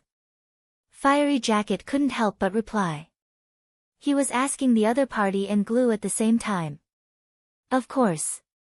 Come here and run," said the Han family young master. Flaming Shirt wanted to run away, but Glue caught him and rolled her eyes at him. Huolini suddenly felt ashamed. How could he have lost his position? How embarrassing. "Come here if you have something to say." Glue was very calm and took a stand. The Han family young master and brother Yu walked over. Glue felt that he had gained the upper hand and was quite proud of himself. Of course, he didn't dare to be careless. He carefully calculated the other party's plan and how he was going to deal with it. He also actively live-streamed the situation to Jian Nanyu. "Where's Unscathed in Battle?" asked the Han family young master when he came to the front of the two. The two of them could not help but look in the same direction. Over there, Zhang Wushang had his arms crossed in front of his chest and was leaning confidently against an auction stage. He was talking to a lady who was browsing the trading panel in front of the stage. "Thanks," the Han family young master said. He and brother Yu went to find Unscathed in Battle without looking back. Glue and Fiery Jacket were petrified. That's it. That's it. Jian Nanyu was still trying to find out what the other party was doing. He came over and said something, but he was also petrified when he received Glue's live stream. "Do what you're supposed to do and don't bother with them anymore." Jian Nanyu felt that he shouldn't treat the other party's actions as a pain in the ass. Judging from Glue and Fiery Jacket's emotional fluctuations, it might be a psychological attack. The safe zone could not use force, so he could only use this trick to break the two of them down. Jian Nanyu was thinking if he should find someone to switch shifts with him. Fiery Jacket had been tortured by the other party many times, so she was very weak mentally. She would lose her soul whenever she was in a daze. Zhang Wushang was just about to bring up his name and brag to the lady about how he was able to see and hear in all directions, and how he was able to fight against multiple enemies when he suddenly heard a voice behind him. "Can you stop fucking bragging?" Unscathed in Battle immediately turned around and saw the Han family young master and brother Yu. He shook his head firmly. "Who are you?" "I don't know you." Unscathed in Battle did not want the two of them to ruin his plan to pick up the girl. He had been busy the whole night, but the girl seemed to be very interested in his bragging. When he turned around, the girl pouted and left after saying, "Bragging." She did not even know that someone was behind her, yet she was still observant and able to hear everything. "Beauty, listen to me. This is because the system restricts the killing intent of the human body in the safe zone. That's why I can't feel it. Once you step out of this door, you'll realize that what I said is true. It's true. Why don't we find a place to test it out?" "Sigh, don't go, sigh." Unscathed in Battle had short legs and no speed, but he still found a rogue girl. She disappeared after a while, and he even earned the disdain of the entire room. Everyone had heard his shouting just now, and they thought that he was really good at bullshitting. "What are you two doing here?" Unscathed in Battle was not in a good mood. He had been working hard for the whole night, and he was about to reap some rewards. These two fellows just had to come at this time, and they even had to follow him like ghosts. This was too much. "Comrades, the current situation is very serious." Han family young master did not care about his trivial matters at all. "What's wrong?" In the end, Unscathed in Battle quickly shifted his attention. It was obvious that he was used to failing at picking up girls, and he could get rid of the haze of failure in a few seconds. The staff was really sold, and the buyer has not shown up for a long time. Han family young master said. What's wrong with that? Just keep an eye on them. Do you think they can run away? Unscathed in battle said. Is that so? I'm relieved that you said that. Then keep an eye on them. Brother Yu, let's go. Han family young master said. Wait. Zhang Wushang immediately sensed that something was amiss when he saw that young Master Han was so straightforward. He hurriedly came over to stop the two of them. Following that, he pondered carefully. He won't appear for 7 days, right? You're right to be mentally prepared. Han family young master said. How can I do that? Unscathed in battle immediately panicked. Am I supposed to do nothing and just stay here for 7 days? That's why I said the situation was very serious. You were the one who said it was fine. Han family young master said. Cough. Actually, if you give me a girl, guarding for 7 days isn't a difficult thing. Unscathed in battle said. Trust me, a girl who is willing to accompany you for 7 days doesn't exist in this world. You have to be down to earth, and don't always have unrealistic fantasies. Han family young master said. Get lost. Unscathed in battle was furious. If you put it like that, then do we really have to guard here for 7 days like Jian Nanyu and the others? Brother, you said.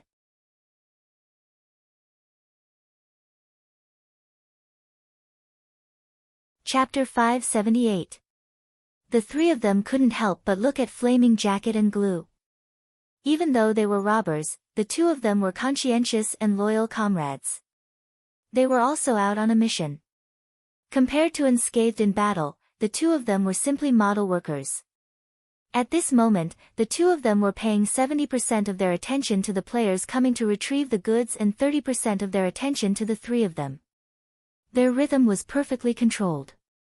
However, when they suddenly discovered that the three of them were paying attention to them, a hint of panic flashed across their faces. Look at them, look at you guys. Han family young master didn't let go of this opportunity to teach them. Everyone was a small team, but in terms of teamwork, the child elite group couldn't compare to Wandering Swords group of 7. Everyone put the team first and didn't care about personal gains and losses. As for the young master elite group, they were all top-notch experts. None of them backed down in a fight, but when faced with such a difficult task, they were all afraid of it. No one was willing to do it. Let's not talk about these useless things. Let's talk about what we should do now. Unscathed in battle said. I don't think you guys are willing to let our people keep an eye on them, right? Han family young master said. You're willing. Unscathed in battle actually asked back. Han family young master didn't answer, but everyone's attitude was clear. The three of them weren't willing. Sword Demon and Yutian Shinming weren't willing to sacrifice a lot of time. Gu Fei didn't even have a guaranteed amount of time online. How about we rotate? Brother, you started to get creative. What's our goal in keeping an eye on them? Han family young master asked. To kill them. Brother, you replied. If they walk out right now, can you kill them? Brother, you paused and was speechless. He understood Han family young master's meaning. Not only did he have to keep an eye on them, he also had to ensure that he had enough strength to kill them. Otherwise, it would be a waste of time to keep an eye on them. Once he stepped out of the door, they might just kill him to silence him. In the end, this was the worst part. Both groups had to waste time here. However, Jian Nanyu and the rest were here for the money. They were squatting here to do their job well. There was motivation and rewards. As for the child elite group, that was in the game. He had nothing better to do than to waste time with the 7 of them. Staying here for 7 days was not only boring, but these 7 days of experience and money were all losses. No matter how he looked at it, the gains did not make up for the losses. What about your original plan? If someone really buys it, what should we do in such a situation? Brother, you asked. If this had happened normally, Lan Yi and the others would have been very angry. With their personalities, they would have been very active in trying to get the staff back, even if they had to blow up the real buyer. But now, someone has taken over this hard job for them. It's a pity that right now, their attention will probably be focused on the face melon. Boundless Mang doesn't want to make things too difficult for him. He will definitely put on an indifferent attitude and let this matter go. Actually, who would be willing to waste a lot of time on this kind of trivial matter? They can't put aside their feelings. Once Boundless Mang made a clear statement, they would definitely go find their own mothers without hesitation. Han family young master said. Brother Yuan, unscathed in battle, thought about those people's behavior. It was really like this. If this staff fell into the hands of others like this, these people would definitely use both carrot and stick to get it back. At that time, Jian Nanyu and the rest would become their competitors to get the staff back. Both sides would definitely fight to the death. Perhaps when the time came, they wouldn't even have to do anything. Right now, it was just as Han family young master said. The face melon auctioneer had changed the target of their resentment. Boundless Mang made another statement, and this matter was over for them. Why don't we give up first? Brother Yu said after a moment of hesitation. He thought about it carefully and felt that even if they gave up, they wouldn't lose anything. It could even be said that they could save a lot of time. Originally, they didn't have any deep hatred with Jian Nanyu and the rest. It wasn't as if the earth wouldn't rotate if they couldn't destroy them. This time, it was Gu Fei who called everyone over to help Boundless Mang. Now that the main character had left the matter, they were still here to fight to the death. It didn't make sense. That's a wise decision. The young master of the Han family nodded his head. Then let's leave too. Brother Yu said. It's been a long trip. After being tossed around for so long, it's really disgusting if we don't make them bleed. Han family young master said as he walked towards the two people. Brother Yuan, unscathed in battle, followed closely behind. Where's your boss? Han family young master asked as soon as he came over. The two people ignored him. Jian Nanyu had already told them to ignore these people and just do their job. Move aside. Flaming Coat said to Han family young master. There were people coming to pick up their items, and Han family young master was blocking his view. Han family young master turned around and looked at the players who were lining up to pick up their items. He extended his hand and said, "Stop." Everyone looked at him suspiciously as they continued to line up to pick up their items. No one paid attention to him. Han family young master just wanted everyone to pay attention to him. He didn't care if they listened to him or not. When he saw everyone looking at him, he immediately waved his hand and pointed at Flaming Coat and Glue. Do you see how long these two have been waiting here? Do you know who they are? They dare to pick up their items at this time. They don't even want their items anymore, right? Everyone was stunned. Glue and Flaming Coat were even more nervous.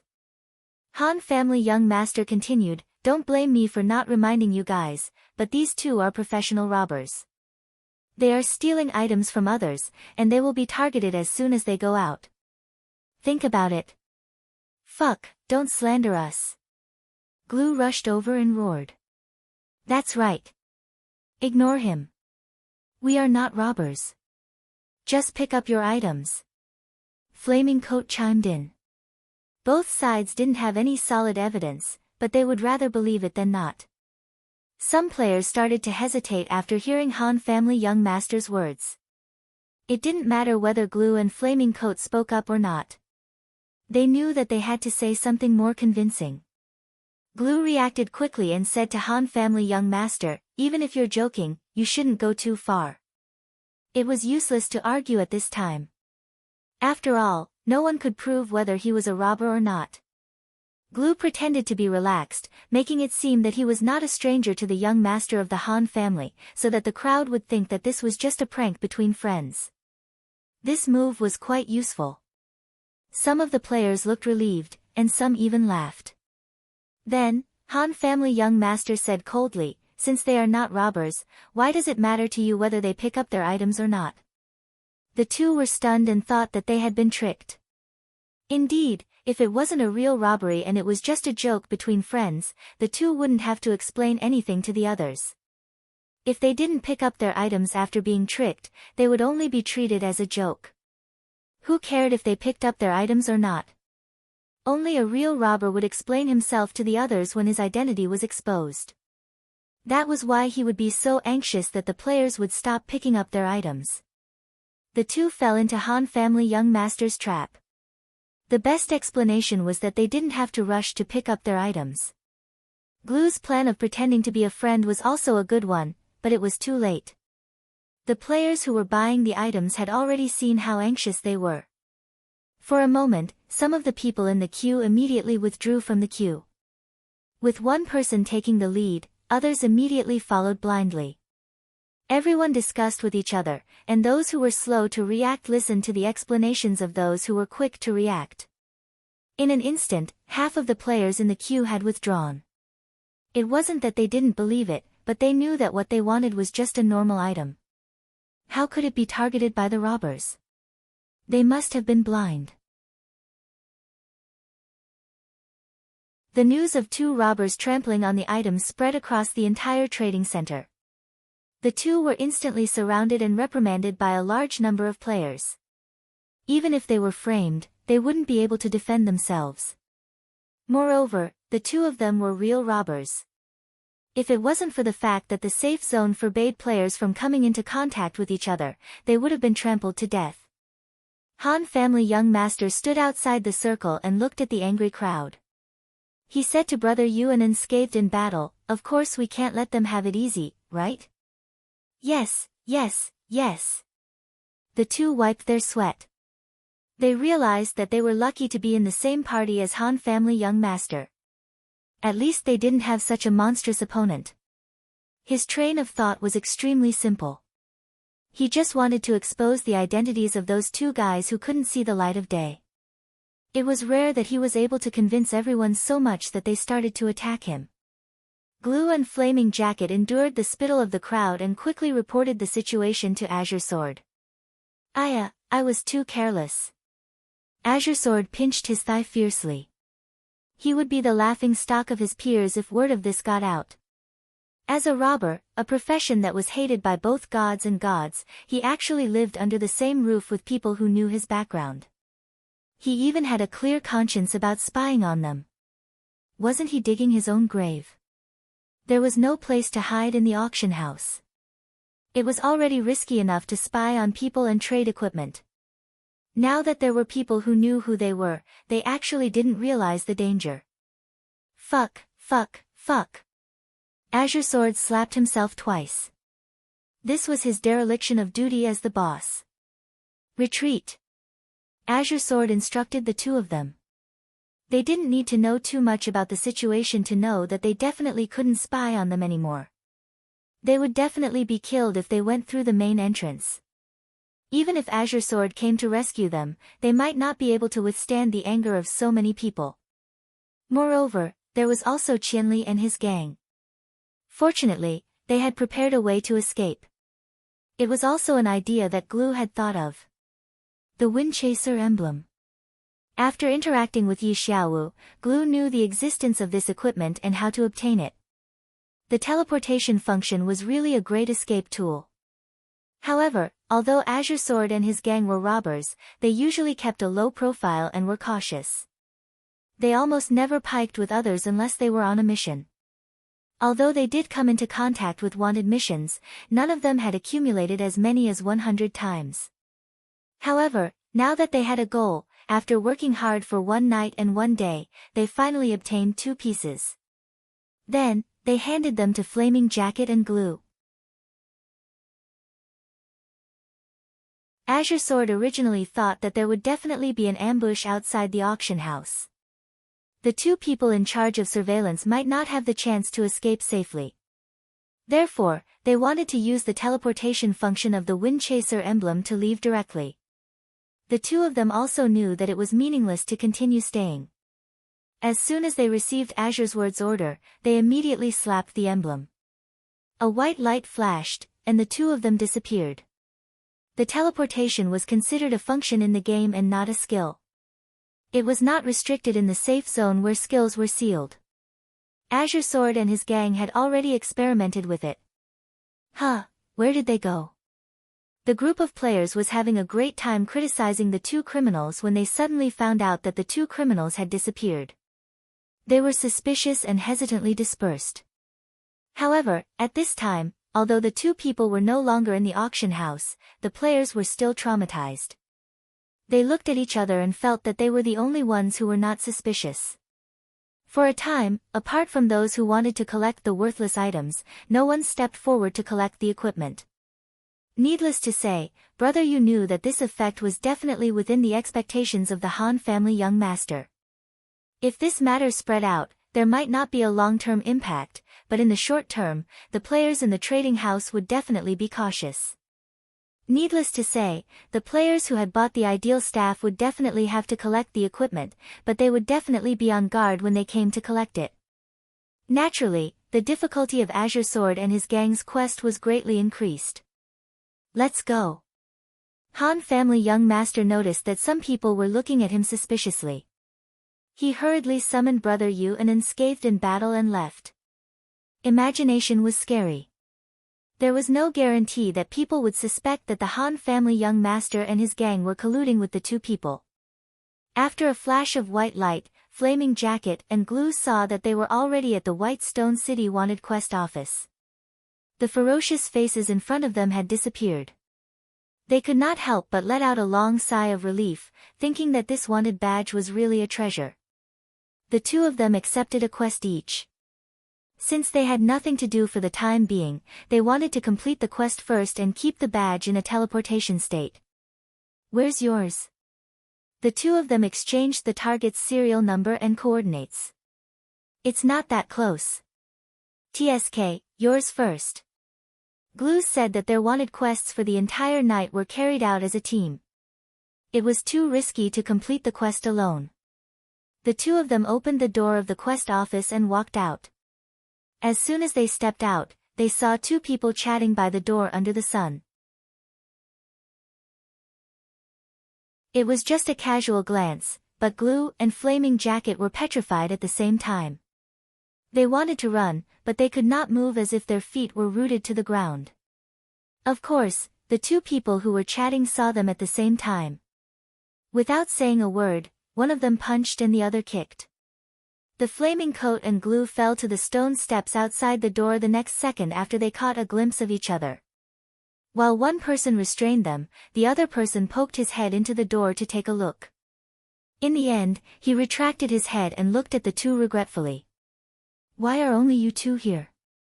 Where are the others? Glue and Flaming Jacket wanted to cry, but no tears came out. You've learned how to use the wind-chasing badge. You've made progress. Did you learn it after seeing me use it? Why don't you use your brains? Even I know how to use it. Do you think that you can use it to escape? Gu-Fei squatted in front of them and lectured them. Cut the crap. Hurry up and kill them. 100th Era strategist was impatient. He had just asked Gu-Fei a question, but these two guys suddenly appeared. He was still waiting to hear the answer. Kill them. Gu-Fei waved his hand and stood up. 100th Era strategist stomped the two people to death and stepped over the white light. Go on.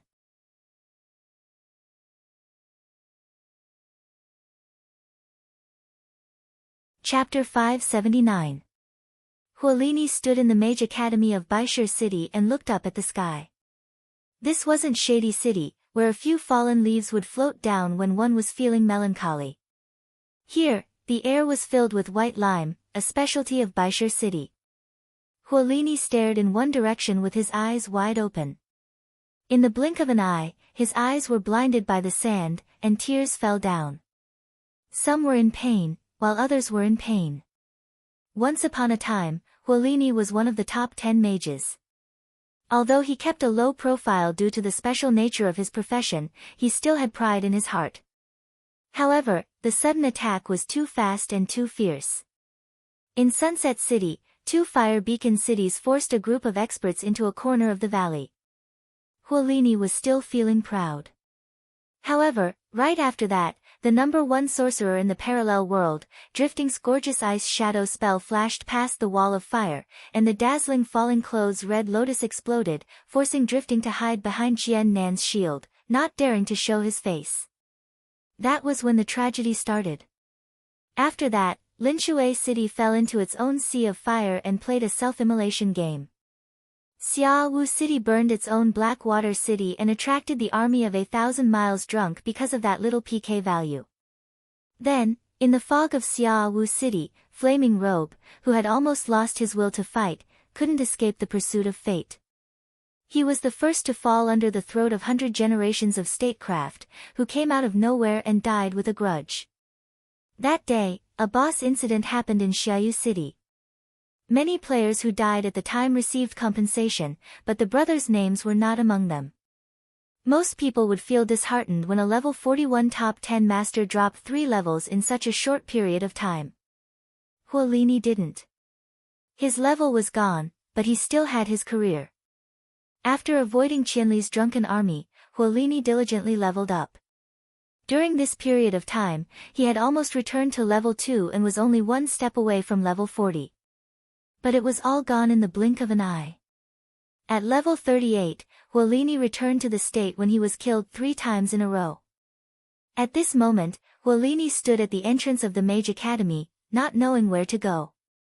"I'm hanging up." Jian Nan received this message from Glue. "What happened?" Southblade hurriedly asked. "Qianli's drunken army and 100 Realms strategist are guarding the entrance. They knew we would use the Windchaser emblem to escape," Glue said. Jian Nan considered himself to be resourceful and meticulous in his actions. However, when it came to schemes, 1,000 Miles Drunk and his group were always 1 step ahead of him. He wasn't a match for the other party in terms of strength and intelligence, so what chance of victory did he have? "It's been a long day. Everyone, let's rest first." Jian Nan really didn't know what to say.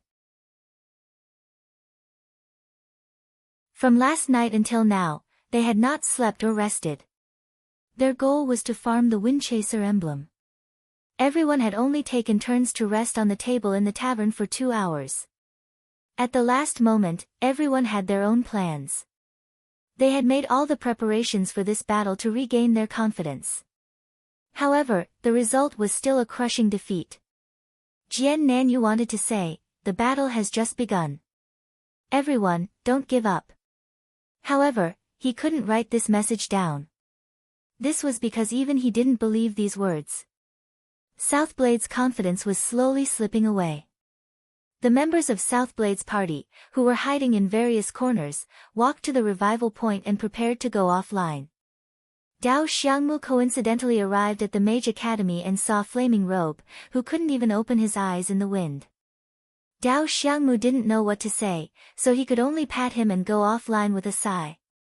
Southblade has gone offline. Although they were enemies, Brother Yu still had Southblade as a friend, so he immediately spread the news. "It can't be." Gu Fei was very disappointed. He was still waiting at the entrance of the wanted mission office, waiting to catch a big fish. Southblade was a ruthless character. He could even plot against Gu Fei at times. The first time Gu Fei sent him to prison, he borrowed the strength of the NPC soldiers. The second time, he had nothing to do with it. The third time was because of 100 Realms strategist. He hadn't been able to kill Southblade yet, so he was waiting for him. Of course, 100 Realms strategist was no exception. He honestly didn't think that he would get any rewards for killing the 2 people. After all, Southblade was the one who killed him. Now that Southblade had gone offline, there was no more business to be had. "Let's go." Seeing that there was no more fighting, the 2 warriors left for the safe zone. Only the Han family young master and the others were left to conclude the battle. Sword Ghost and Imperial Divine Ming were also quite depressed. Losing Jian and Yu once was their contribution for the day, and they had no idea what happened after that. They were just minor characters. The news from Misty Mang was that everyone was happy. Just as the young master of the Han family had expected, after Boundless Mang made it clear that he no longer cared about the magic staff, the others naturally did not say anything more. The priest who lied about buying the magic staff was inevitably scolded by Lan Yi, but in the end, the matter passed just like that. Everyone drank a few cups of wine and continued to enjoy themselves. In reality, other than Boundless Mang who had really lost the magic staff, how long could the others be sad for? Lan Yi and the others organized to level up, but Misty Mang used the excuse that he was tired and didn't want to go. Seeing that Lan Yi was rejected, Tsubasa Sakaratsuka was the happiest. After everyone left, he hopped over to Misty Mang and said, "Misty Mang, let's go do our quest." Tsubasa Sakaratsuka thought that the haze was over and that his happy life was about to begin again. "I'm tired, I want to sit here for a while." "You guys go ahead," Misty Mang said. "Then I'll accompany you," Tsubasa Sakaratsuka said. "There's no need for that, right? I'll be fine with Ashi accompanying me," Misty Mang said. Tsubasa Sakaratsuka wanted to say something, but Slender Waist Dance chopped off a corner of the table. She pulled out her purse to pay for the table and bared her teeth at Tsubasa Sakaratsuka. "Don't bother me. Go play by yourself." Tsubasa Sakaratsuka shrunk his neck. In his eyes, Slender Waist Dance was scarier than Gu Fei. This was because people who were slightly familiar with Gu Fei knew that he wouldn't be cruel to his friends. But this Slender Waist Dance was different. In her eyes, she probably didn't see Tsubasa Sakaratsuka and the others as close friends. Disobedient? The table was the end result. Didn't they already demonstrate it? Then you guys be careful. Tsubasa Sakaratsuka expressed his concern and hurriedly left with his group of brothers. She had a slender waist, a beautiful face, and a lot of money. Originally, she was the best quality girl that the brothers of the Eternal Life Flower Cluster could only dream of. But adding on the fact that she was ruthless, everyone felt that their lives were more important. When it came to picking up girls, the most important thing was to have fun, not to suffer. Apart from Brother Zue, no one can handle this kind of girl. Fireball boasted, as if Gu Fei being able to handle her meant that he was able to handle her. He led his group out of the tavern like a boss. Sigh. Seeing that everyone had left, Misty Mang finally dropped her disguise and revealed a worried expression. She fiddled with the purse in her hand, feeling quite upset. This purse was exchanged for selling the ideal magic staff. After deducting the processing fees from the system, there was still 5,623 gold, 67 silver, and 14 copper left. Being able to sell it for this price couldn't be said to be a loss. Old experts like Brother Yu only gave the ideal magic staff 2,000 to 300 gold based on the stats of normal equipment. Being able to break through such a high price was obviously because of its uniqueness and the craze to buy it. Buying this magic staff directly was actually more expensive than spending money to find someone to drop it. However, Misty Mang couldn't be happy because of this. Things that were lost were often the most memorable, especially things that were lost even though they didn't want to lose. No amount of money could make up for the difference in her heart. In order to not let everyone have a grudge, Misty Mang forced a smile for a long time. She was really tired of pretending. "What are you doing? You're not going to cry, are you?" Only girls understood the thoughts of girls. Slender Waist Dance knew that she still couldn't bear to part with the magic staff. If it was Slender Waist Dance's personality, she would have already slaughtered people who didn't know how to do things. However, Misty Mang was indeed someone who used to be a leader. Her way of doing things was completely different from her. At this moment, Slender Waist Dance moved to sit opposite her and stared at her. "You're joking." Misty Mang squeezed out a smile. "What's there to cry about? Now that we have money, let's go take a stroll on the streets." Loving to go shopping was a woman's nature. There were often women who did this to vent their emotions. Misty Mang also wanted to do this. Don't. Slender Waist Dance raised her hand to dissuade her.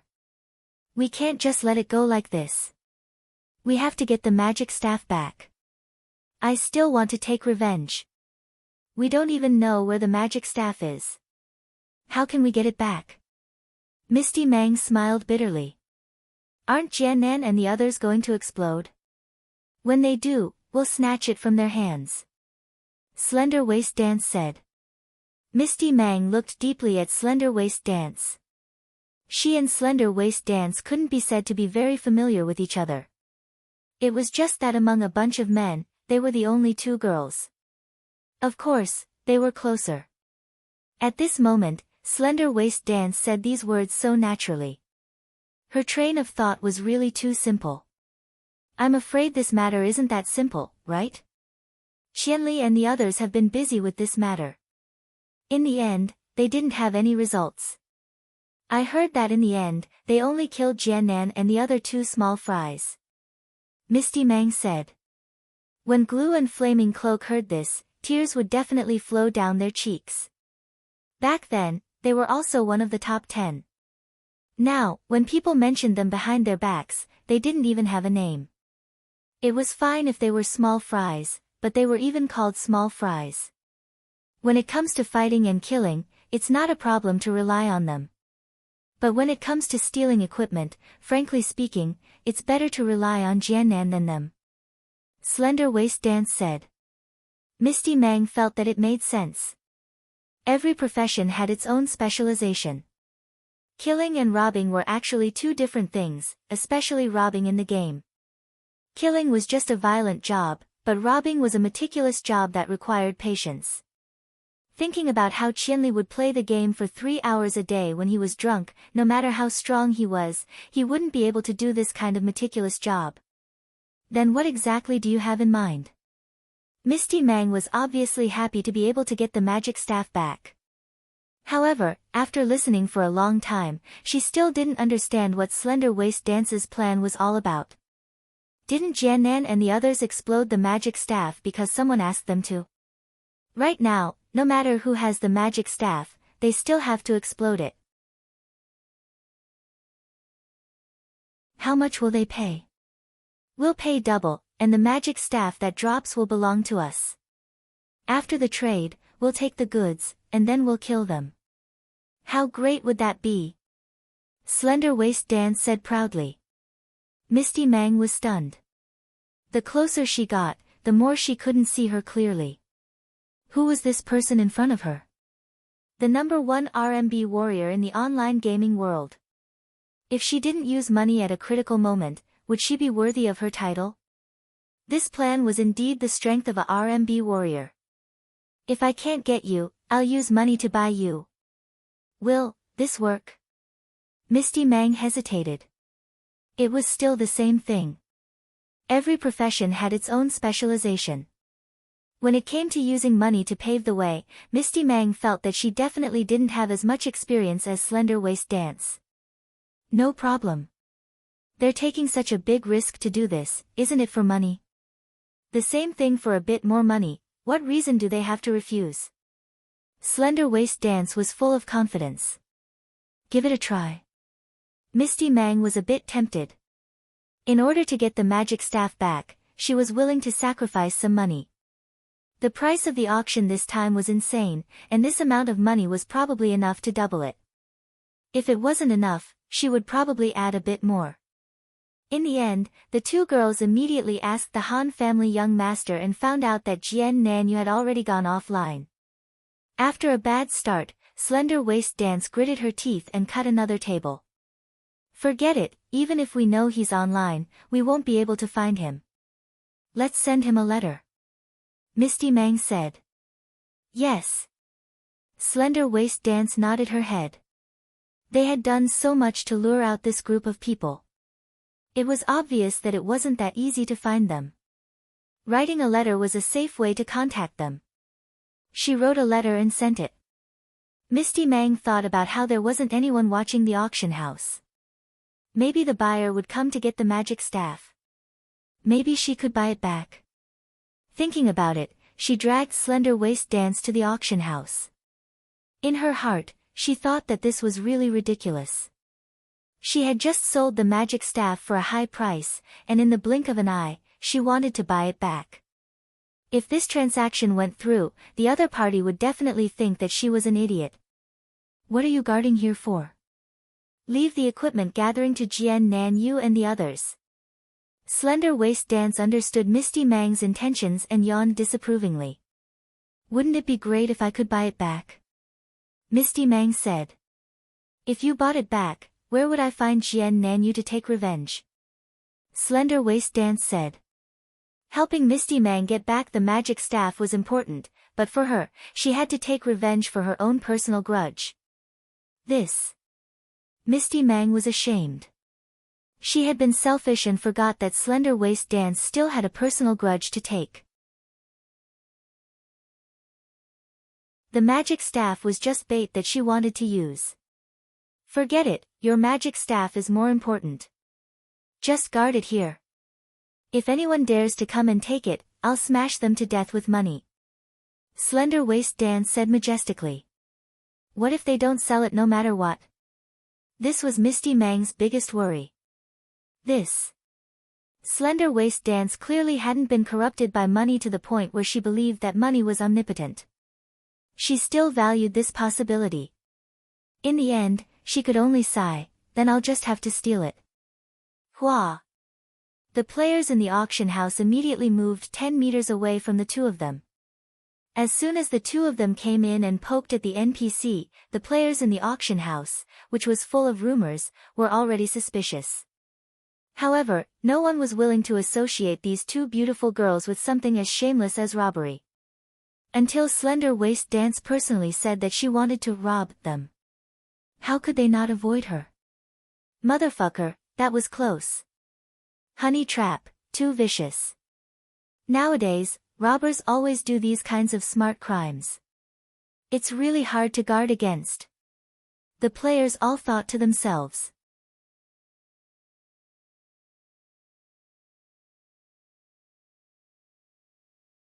Chapter 580.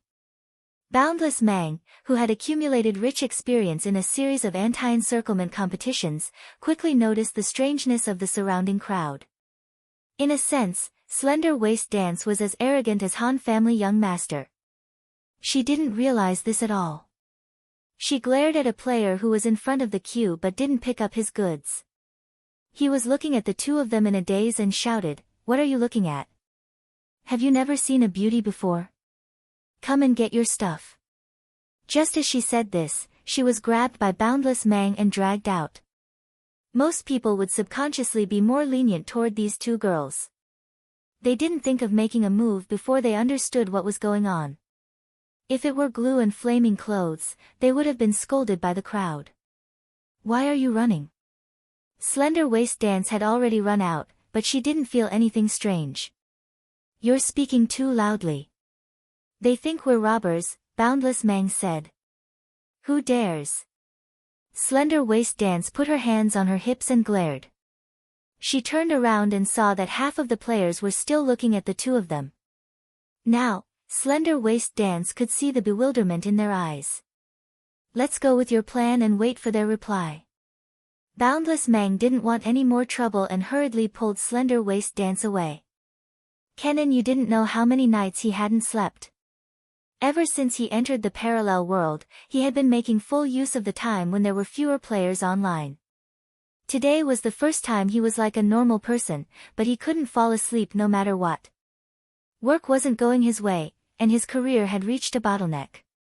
This was the problem that Kenan Yu was currently struggling with.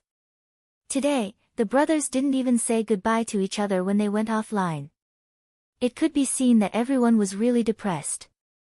Staff. In Kenan Yu's heart and mind, he counted staff as sheep. After counting more than 1,000 times, he finally fell asleep. The next morning, when he went online, the brothers were all there. Everyone greeted each other and didn't say much. No one asked about the schedule for the day. Everything seemed very careful. Kenan Yu didn't have anything to say. He went to the mailbox at the city gate as usual. He had to check the in-game mail every day. He couldn't stay online 24 hours a day. Often, business would be delivered to him through mail when he wasn't around. He checked his mailbox every day, but that didn't mean he had business every day. He casually read a few letters, but they were all meaningless gossip. When he saw a letter from Slender Waist Dance, Jian Nan was greatly shocked. He read the letter again and again 5 times. If it was before this, receiving a business order from the number 1 RMB warrior in the game would be great news for Southbound Sword and the others. This was also the main reason why Southbound Sword and the others weren't willing to become enemies with Thin Waist Dance. Most of the people who would have business dealings with them were RMB warriors, and Slim Waist Dancer was a big customer that they dreamed of. At this time, Jian Nan, you could only sigh that this letter came too late. With the current entanglement between the Slender Waist Dance and them, Jian Nan, you only came to one conclusion after reading this letter 5 times, a trap, another trap to lure them out. Jian Nanyu was about to delete the letter, but he suddenly stopped at that moment. This was a trap, but it wasn't completely useless. Thinking of this, Jian Nanyu quickly gathered the others and told them in detail about Slender Waist Dance's letter. Silence. The other 6 people were like blocks of wood. After hearing the entire situation, they were expressionless and didn't say a word. It was clear that this letter didn't make them think at all. Jian Nanyu sighed and could only speak, "This letter is another trap, but we can make use of it." The 6 of them stared at Jian Nanyu with listless eyes. "In my opinion, they want to use our hands to take back the staff and kill us at the same time. They want to kill 2 birds with 1 stone. However, we can beat them at their own game," Jian Nanyu said. There was still no reaction. Jian Nanyu couldn't just sit there and do nothing. He looked at the 6 of them and said, "What do you guys want to say? Great South, you still don't want to give up?" The one who spoke was Huruni. He was the one who had suffered the greatest psychological blow. "Give up? You guys want to give up?" Jian Nanyu looked at the 6 of them. The 6 of them didn't speak, but Jian Nanyu still understood what they meant. They didn't want to give up, but they didn't have confidence. They were hesitating. In fact, it was the same for Jian Nanyu. Since he fell asleep counting the magic staff last night until he woke up today to read the letter, he was originally in a hesitant state without confidence. When he saw this letter, a glimmer of hope ignited in his heart. Even if we give up, it's not the last moment yet. Jian Nanyu waved the letter in his hand at the 6 of them. "What's wrong with this letter?" As expected, the 6 of them didn't think at all. "I've already said that they want to borrow our hands to retrieve the staff. So, before we retrieve the staff, they shouldn't cause us any more trouble. We should take this opportunity to successfully retrieve the staff first," Jian Nan said. "Are you sure? Maybe they're just trying to lure us out again." Blackwater took the letter from Jian Nanyu and wanted to read it. However, she was speechless after reading it. Jian Nanyu made the situation sound complicated, but there were only a few words in the letter. "Double the price, I want the staff." It was signed Slender Waist Dance. The others also read it one by one. In the end, they only had one thought: it's good to be rich. Look at the tone of the letter, it was so arrogant and domineering. Everyone couldn't help but think of how hard it would be to negotiate a deal with Silvermoon, mincing every single cent and mincing every single cent. Why didn't they get Slender Waist Dance as an excellent customer? Instead, they were fighting with her for Silvermoon. Fate really played with people. What a good girl. Everyone sighed. Normal players looked down on players with money, but Jian Nanyu and the others liked players with money the most. Even so, we still can't be sure if she's buying it or not, Glue reminded everyone. With their current situation with Slender Waist Dance, it was a bit careless to simply believe that it was a business deal. Jian Nanyu nodded, "So we still need to make some necessary preparations."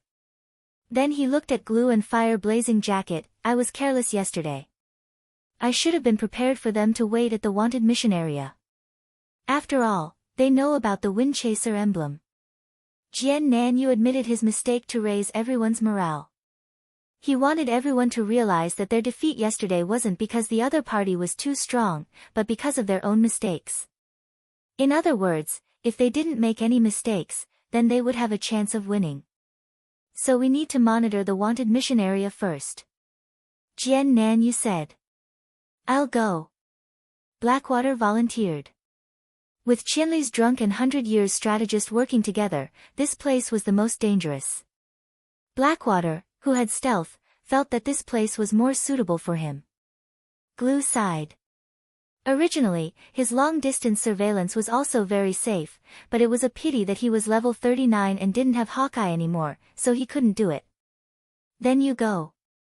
Jian Nanyu said. Blackwater nodded, then I'll go now.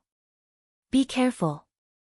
Everyone acted as if they were sending him to a tiger's den. They gave him their blessings and watched as Blackwater's figure disappeared around the corner of the street. What about the auction house? We don't even know if the staff has been taken. Glue said. You go to the auction house. Jian Nanyu looked at Dao Xiangmu. Oh.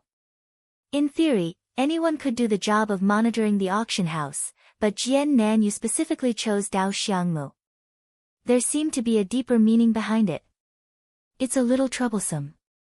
If we keep watching like yesterday, we might not be able to. Glue thought back to the scene of being scolded by the crowd and felt a lingering fear. We can't do that anymore. Jian Nanyu nodded his head. He took out a roll of paper from his pocket and laid it on the ground. He took the paper and drew a few big words. After that, he took out a wooden board and stretched out his hand towards the glue. Glue. I said give me some glue. Jian Nanyu said. Glue wiped his sweat and took out some glue from his pocket. Jian Nanyu stuck the paper onto the wooden board and stuffed it into Dao Xiangmu's arms. Dao Xiangmu hugged the wooden board and sweated profusely. Do we have to do this? On the wooden board, there were 7 words, looking to buy the ideal staff. Jian Nanyu nodded, this way, no one will suspect you. Dao Xiangmu finally understood why Jian Nanyu wanted him to do this job. Of course, a priest was the most reasonable choice to purchase this staff. Although their party had 2 priests, the other priest, Lin Sensen, was an extremely honest fellow. He was the type of person who wouldn't say a single word even if he was hit with a stick. This kind of thing that attracted attention in public was probably more painful than death for him. Sometimes, Ken Nam Yu and the others were surprised. Why would such an honest fellow engage in such evil robbery like them? Take the wind-chasing emblem and accept a mission. We'll help you complete it. Jian Nanyu said. Okay. Dao Xiangmu nodded. Are there any other questions? Jian Nanyu asked. Can I cover my face? No, it's easy to arouse suspicion. Covering one's face would inevitably make people think that they were doing something shameful. Hence, when it came to such matters, not covering one's face was a necessary choice. For example, Glue and Flame Cloak did not cover their faces yesterday. No problem. Dao Xiangmu only felt that it was a little stupid to hold up the wooden board. He was too ashamed to see anyone, so he wanted to cover his face. You'll be the only one going to the auction house. The rest of you do the same as yesterday. Pay attention to your revival points and prepare your equipment. Jian Nanyu said. The other 4 nodded. Then let's help Dao Xiangmu complete a wanted mission first, then we'll start. Jian Nanyu announced. Dao Xiangmu sighed and placed the wooden board back into his pocket. He took the wind-chasing emblem from Glue and wore it. He then went to the wanted mission office to accept a mission. About half an hour later, White Stone City's auction house had a performance art. An expressionless priest was holding up a board in the auction house, looking to buy the ideal staff.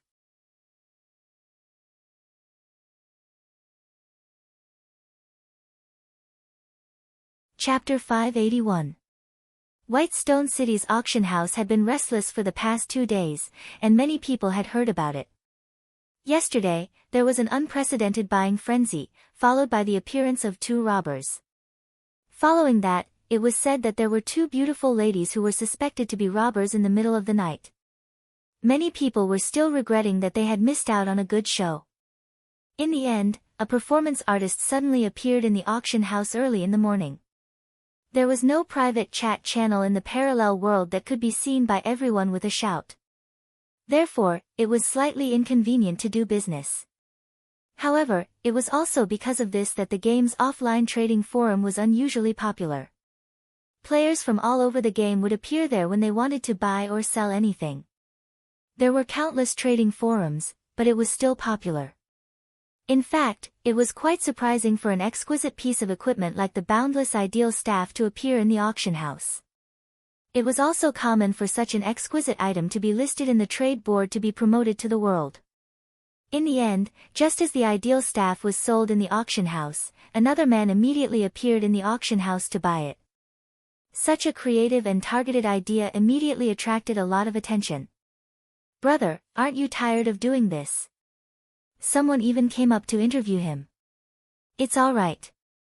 Dao Xiangmu did not want to be distracted, so he stared at the place where the item was being sold and casually answered the interview. Everyone could clearly see where he was looking at. This time, no one suspected that he was a robber. They all laughed and said, "Brother, you're really considerate. You want to buy the staff from the person who bought the ideal one yesterday?" Dao Xiangmu nodded. "Speaking of which, I also heard that the person who bought the staff yesterday didn't come to collect the staff after the auction ended." Someone said. "So, he still hasn't come? Who knows?" As the players discussed, they gave Dao Xiangmu a thumbs up. Dao Xiangmu could only smile bitterly. No matter what, Konami's strategy was extremely successful. He used such a method to attract everyone's attention. Instead, it gave everyone a preconceived idea and no longer suspected that Dao Xiangmu had other motives. In contrast, the others were having an easy time. Whether it was the wanted mission office or the resurrection points in the safety zones, there was nothing out of the ordinary. Kenan thought hard for a long time to see if this could explain anything. After inadvertently glancing at his friends list, he finally realized that most players had not woken up yet. He tried adding Thin Waist Dance as a friend, and sure enough, she wasn't online yet. Jian Nanyu replied to her letter. In the letter, he agreed to her request in all seriousness and told her how much the double reward would be, how long it would take to complete the mission, and the deposit. Jian Nanyu felt that if he wanted to put on an act, he had to go all the way. Since he was going to pretend to be hooked, he had to act as himself. It would be unreasonable if he didn't ask for a deposit. After adding Slim Waist Dance, Jian Nan tried all the names he knew, such as Drunk Qianli and 100 Eras of Wisdom, but none of them were online. This wasn't the time when most players were online, but because of this, there was a chance that the buyer, who had been hiding all this time, would show up at this time. Jian Nan had also been trying to figure out why this strange buyer had not shown up for a long time. He put himself in his shoes and felt that the other party was worried about being targeted by the robbers. That was why he was so cautious. If that was the case, it was highly likely that he would show up when there were fewer people. Jian Nanyu reminded Dao Xiangmu to be more careful. Dao Xiangmu was having a headache from being stared at by so many people. He felt that most of the players who came to the auction house early in the morning weren't here to buy or sell, but to see him. Dao Xiangmu decided to deal with the situation by staying the same. Facing all the onlookers, he held his sign up high and didn't move. In the afternoon, Jian Nanyu suddenly received a notification of a new mail. He immediately went to his mailbox and looked at the sender. As expected, it was Slim Waist Dance. He couldn't wait to read the content.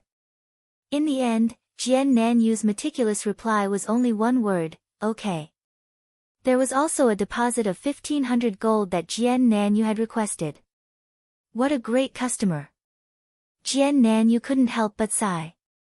There was no haggling, No purposely making things difficult for her, no hesitation, just one word, okay, a deposit, simple and direct. Jian Nanyu didn't want to believe that this was a trap. He really hoped that they were working for Slim Waist Dance. Jian Nanyu imitated Slim Waist Dance's manner and replied with a okay. He was a little disappointed and hoped that Slim Waist Dance would reply again. Even though he knew it was impossible, Jian Nanyu still imagined the beautiful scene where Slim Waist Dance would bury the hatchet and become their top customer. Sigh. Just as he was sighing, he suddenly received a message from Glu, Danan. Silvermoon sent a message asking about the magic staff. Tell him to go die. Jian Nanyu wasn't in a good mood. Why were beautiful things always illusions, but reality was all trash? Glu was probably in Jian Nanyu's bad mood, so he was silent for a while before asking, really? Tell him that you'll contact him when the magic staff drops. It's not like it's past the appointed date, why would he ask every day? Jian Nanyu said. Oh, just as Glu sent the message, Dao Xiangmu came again and said, Danan, this can't go on. If the buyer only appears at the end, I won't be able to hold up the sign for 7 days. Of course, Jian Nanyu wouldn't treat his brother as badly as he treated Silvermoon. He immediately explained, of course we won't make you hold it up for 7 days. You being there now is just the beginning. This way, we can hold it up for you at any time. The players will naturally think that we're helping you buy the magic staff. Won't all their suspicions be cleared? If we really waste 7 days like this, then we'll lose a lot of money for this quest. Dao Xiangmu said. There's no other way. Before the quest, no one knew what would happen. The situation this time is complicated, so we can only say that we're unlucky. Now that there's a chance, if we really make you pay that trash Silvermoon double the deposit, then we'll lose even more money. Jian Nanyu said. How about this, I'll hold up the sign here and you guys don't need to worry about anything else. Do whatever you need to do and don't waste everyone's time here. Isn't Qianli going to cause a ruckus when he's drunk? Let's just stake it all on one throw. After we find out where the magic staff is, we'll gather and do what we need to do. What do you think? Dao Xiangmu said. Jian Nanyu thought about it and felt that it made sense. He nodded his head and told the others about it. Other than Dao Xiangmu, everyone else went to level up. If they didn't even level up and just squatted around for a week, their losses would be too great. On Slender Waist Dance's side, she received Jian Nanyu's reply when she logged on. Double the price, time needed, deposit, everything was clear. Actually, it was impossible for Slender Waist Dance to say that she hadn't dealt with this kind of person before. Although she had a lot of money, money didn't represent her character. None of the equipment and skill scrolls she had on her body were obtained through luck. They were all bought with money. As for which of these sellers were honest players, which were despicable scammers, and which were bandits like Jian Nanyu, she naturally didn't care. Perhaps one of the items on her body was stolen goods. She had seen a business letter like Jian Nanyu's before, so she wasn't surprised at all. She happily replied Jian Nanyu's letter and paid the deposit. Slender Waist Dance then took the letter and went to look for Vast Mang. See, I told you it was easy to hook. Slender Waist Dance slapped the letter for Vast Mang to see. Mang, who was in a daze, read the letter carefully 3 times. This was all Jian Nanyu's performance. Naturally, there were no loopholes in the letter. However, Jian Nanyu agreed so readily that she could not help but have some doubts. You already paid the deposit? Vast Mang asked as she poked at the 1,500 gold deposit.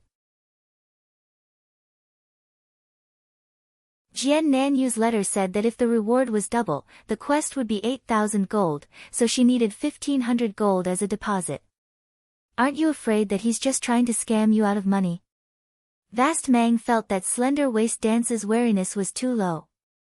No, after I received the letter, I went to the auction house to take a look. Guess what?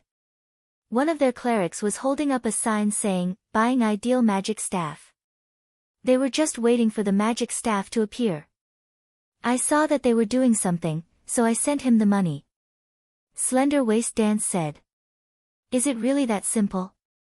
Vast Mang felt that things were going too smoothly. That's right, I have to tell those guys not to cause trouble for now. Right now, they're helping us get the magic staff. Slender Waist Dance didn't think too much.